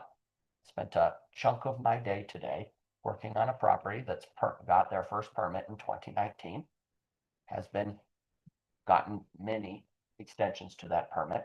And then that permit expired in 2024, and they've been doing work without a permit for the last 2 years. And there are a lot of problems with that project. I think we can all agree that the goal needs to be to get the project done. But if some people are going to drag these projects out, we need some conditions to make sure that we're incentivizing to get those projects done. And then if they aren't meeting their deadline, allow us to call in the letter of credit to get the project done on our own. Jack, when you say the letter of credit, are you strictly pertaining that to public infrastructure improvements? No, that would be the whole property. And this is a question I wanted to pose to you. This is an option that Kent kind of suggested when I talked to him. I don't know if that's a good idea. I just wanted to pose that as an option to all of you, because then the town would be on the hook for finishing someone's project for them. So didn't we tie some of that into our code already, where we required, what do you call it, that money down basically, or surety, not just on infrastructure, but on completion of a project, and it would have to, I thought we did that already. There's some of that for landscaping and then for like public improvement. So our surety currently consists of deep wet utilities and horizontal infrastructure like roads and sidewalks. And then recently, we've started requiring the surety on landscaping that's required by code. But, our DIAs, our development improvement agreements do not require surety for any vertical construction. I would strongly advise to not include vertical construction at surety. Landscaping, if you want to include landscaping, I think that's reasonable. But Even on commercial, we've seen, Winter Park, I'm assuming you have that. And you've always had it because they had to tear down a building, Big one. a big one. And they had surety, and we sat here and looked at that building since 2018. The we also demolition shouldn't have bond. a development improvement agreement for that building. Paul, is there some aspect of the development improvement agreement that it requires some level of construction guarantee? Not on vertical, it's all just the horizontal. So this is the demolition bond that we talked about. So Are you saying because he's in a PUD? So if you want, you know, if you guys want to discuss the difference between things like commercial and like homes, like up on Wapiti, where you have some homeowners who are just building their homes as they can. You can differentiate between commercial Highway 40 arterials, maybe something there. yeah, But as far as, you know, you want to promote people to get their projects done. But the reality is some people are building their homes, and this is particular that I see in Tabernash on a regular basis. Some people have been building a log cabin for a decade. It burns down. They're building it as they have the cash to do so. Not everyone's a developer. A lot of people are just trying to build their homes, and they're trying to build it in a way that they can do it financially. If you don't want to, there could be some alternatives to this, but This is again, one option. Doesn't be- sound like we like this option. it could be So let's find tied, it another could be tied to scale and commercial. I mean, because the James Peak Lodge was the name of that building, I believe, in Winter Park. And the scale of that thing to get torn down, if Winter Park hadn't been covered, it would have been in big trouble. And the scale of the one we had for years is finally getting done. It shall not be mentioned. We talked about a demolition bond with him a long time ago, so. right. I know that was tied to an economic incentive package. that Right, was it turned down. was, yeah. But a demolition bond would have made that more straightforward. So maybe, you know, the scale of it, visibility of mainly commercial, large commercial, we do need some protection on it. I agree. Paul, That's something to look at long term. Oh, yeah. Yeah. And it's getting late, but let's keep that on the, because I thought that we'd already adopted something. Yeah. just a And- quick question, Paul, development improvement agreements, who are those applicable to? Let's keep looking at this. You're right. It's getting late here. So it's, would be anything submitted, under a site plan that involves, platting and creating of lots. So, No anywhere. custom homes being built, up in, Wolverine, Ferret, up in Rendezvous, or even in Grand Park. Those are already platted lots, so they're going through the building department, so I don't collect surety on service lines. We've It got would Chuck just be ordinances too. town-owned Projects get construction. out of hands.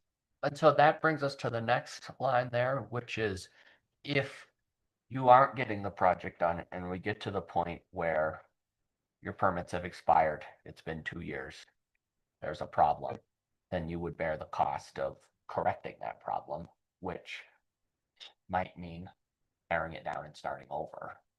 But to be Well, clear that you bear that cost. Again, scale and private homes and, Well, tear down Commercial. versus finish. Yeah. yeah, Not now. yeah. So let's Not now, noodle on but this some- one some more. take a look. We'll noodle on it some more. Yeah. The next one is land use applications. This is a cleanup amendment. We would remove outdated land use application forms from the code. So right now, the form that we ask people to fill out actually lives in the code. But that is going to be problematic as we roll out our new online application system through this vendor that we have contracted with called Cloud Permit. Also, it doesn't enable staff to ask for more unique information for the project. So what we recommend here is to change this section to remove the forms from the code and just say there will be forms and they'll be prescribed by town staff and you need to fill out the forms that staff puts together. Rather than saying this is a specific form that you need to use and you can only use this one that's in the code. As the times change, we need to be more nimble in our ability to Yeah. update those forms.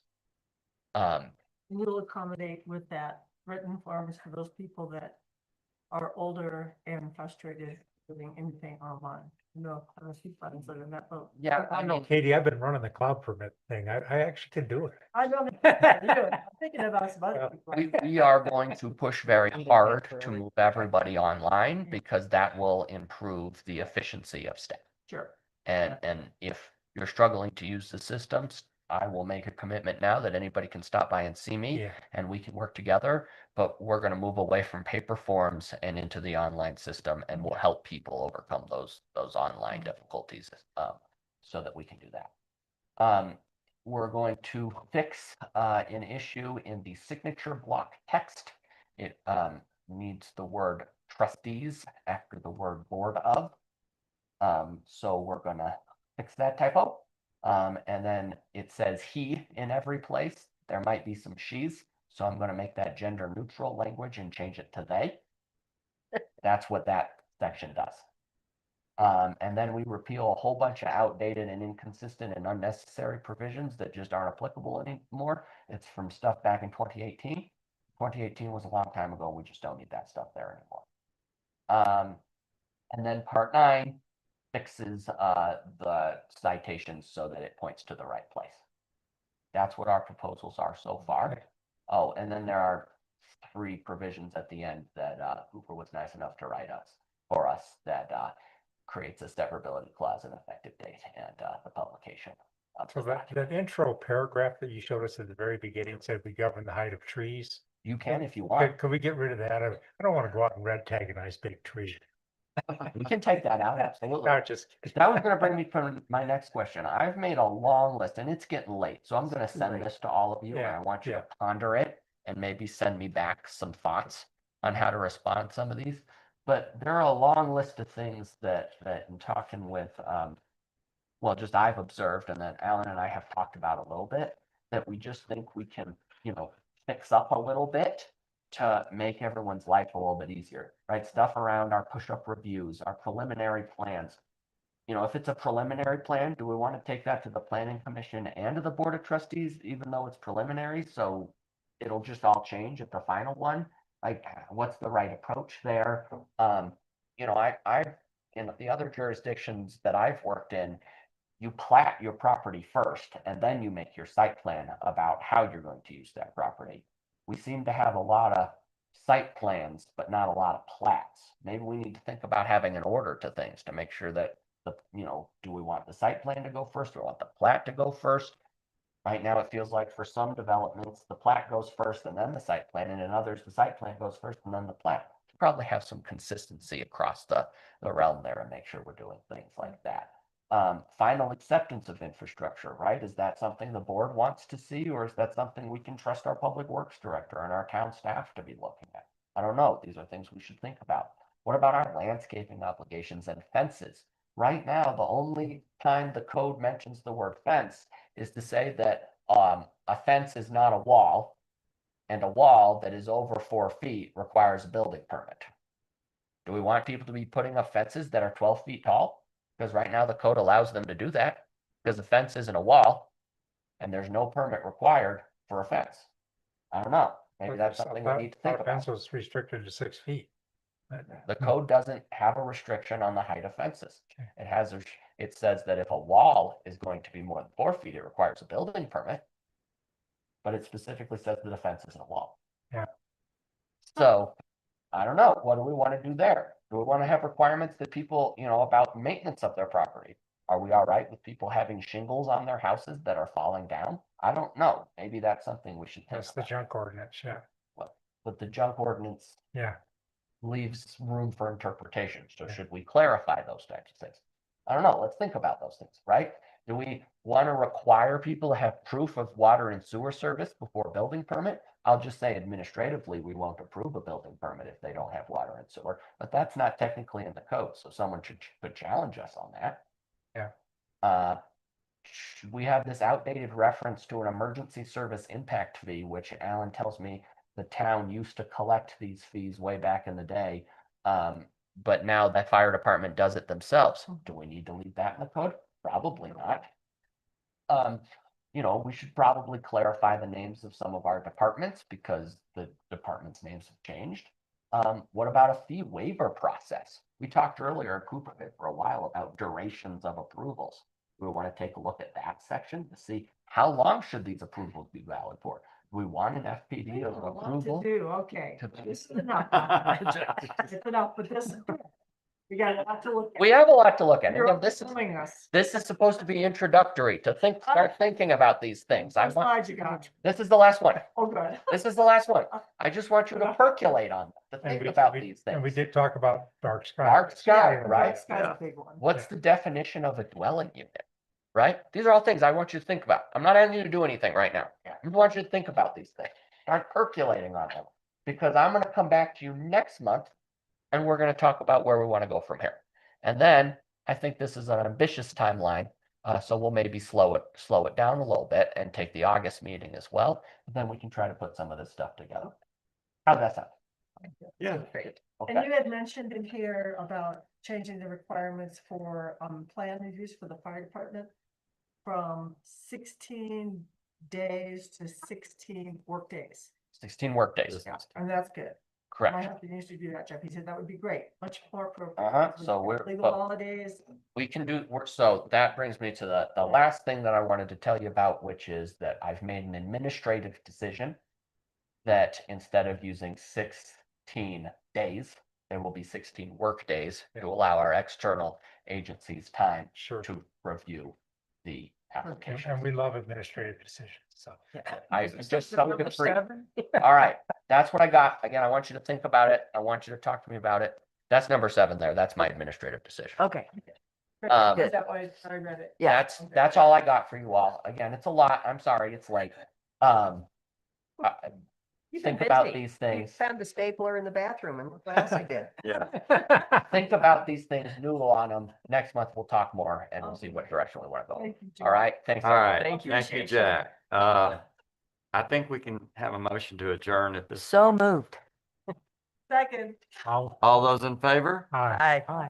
All right, Thank you, Paul. meeting adjourned at, what is it, 9:18. 18.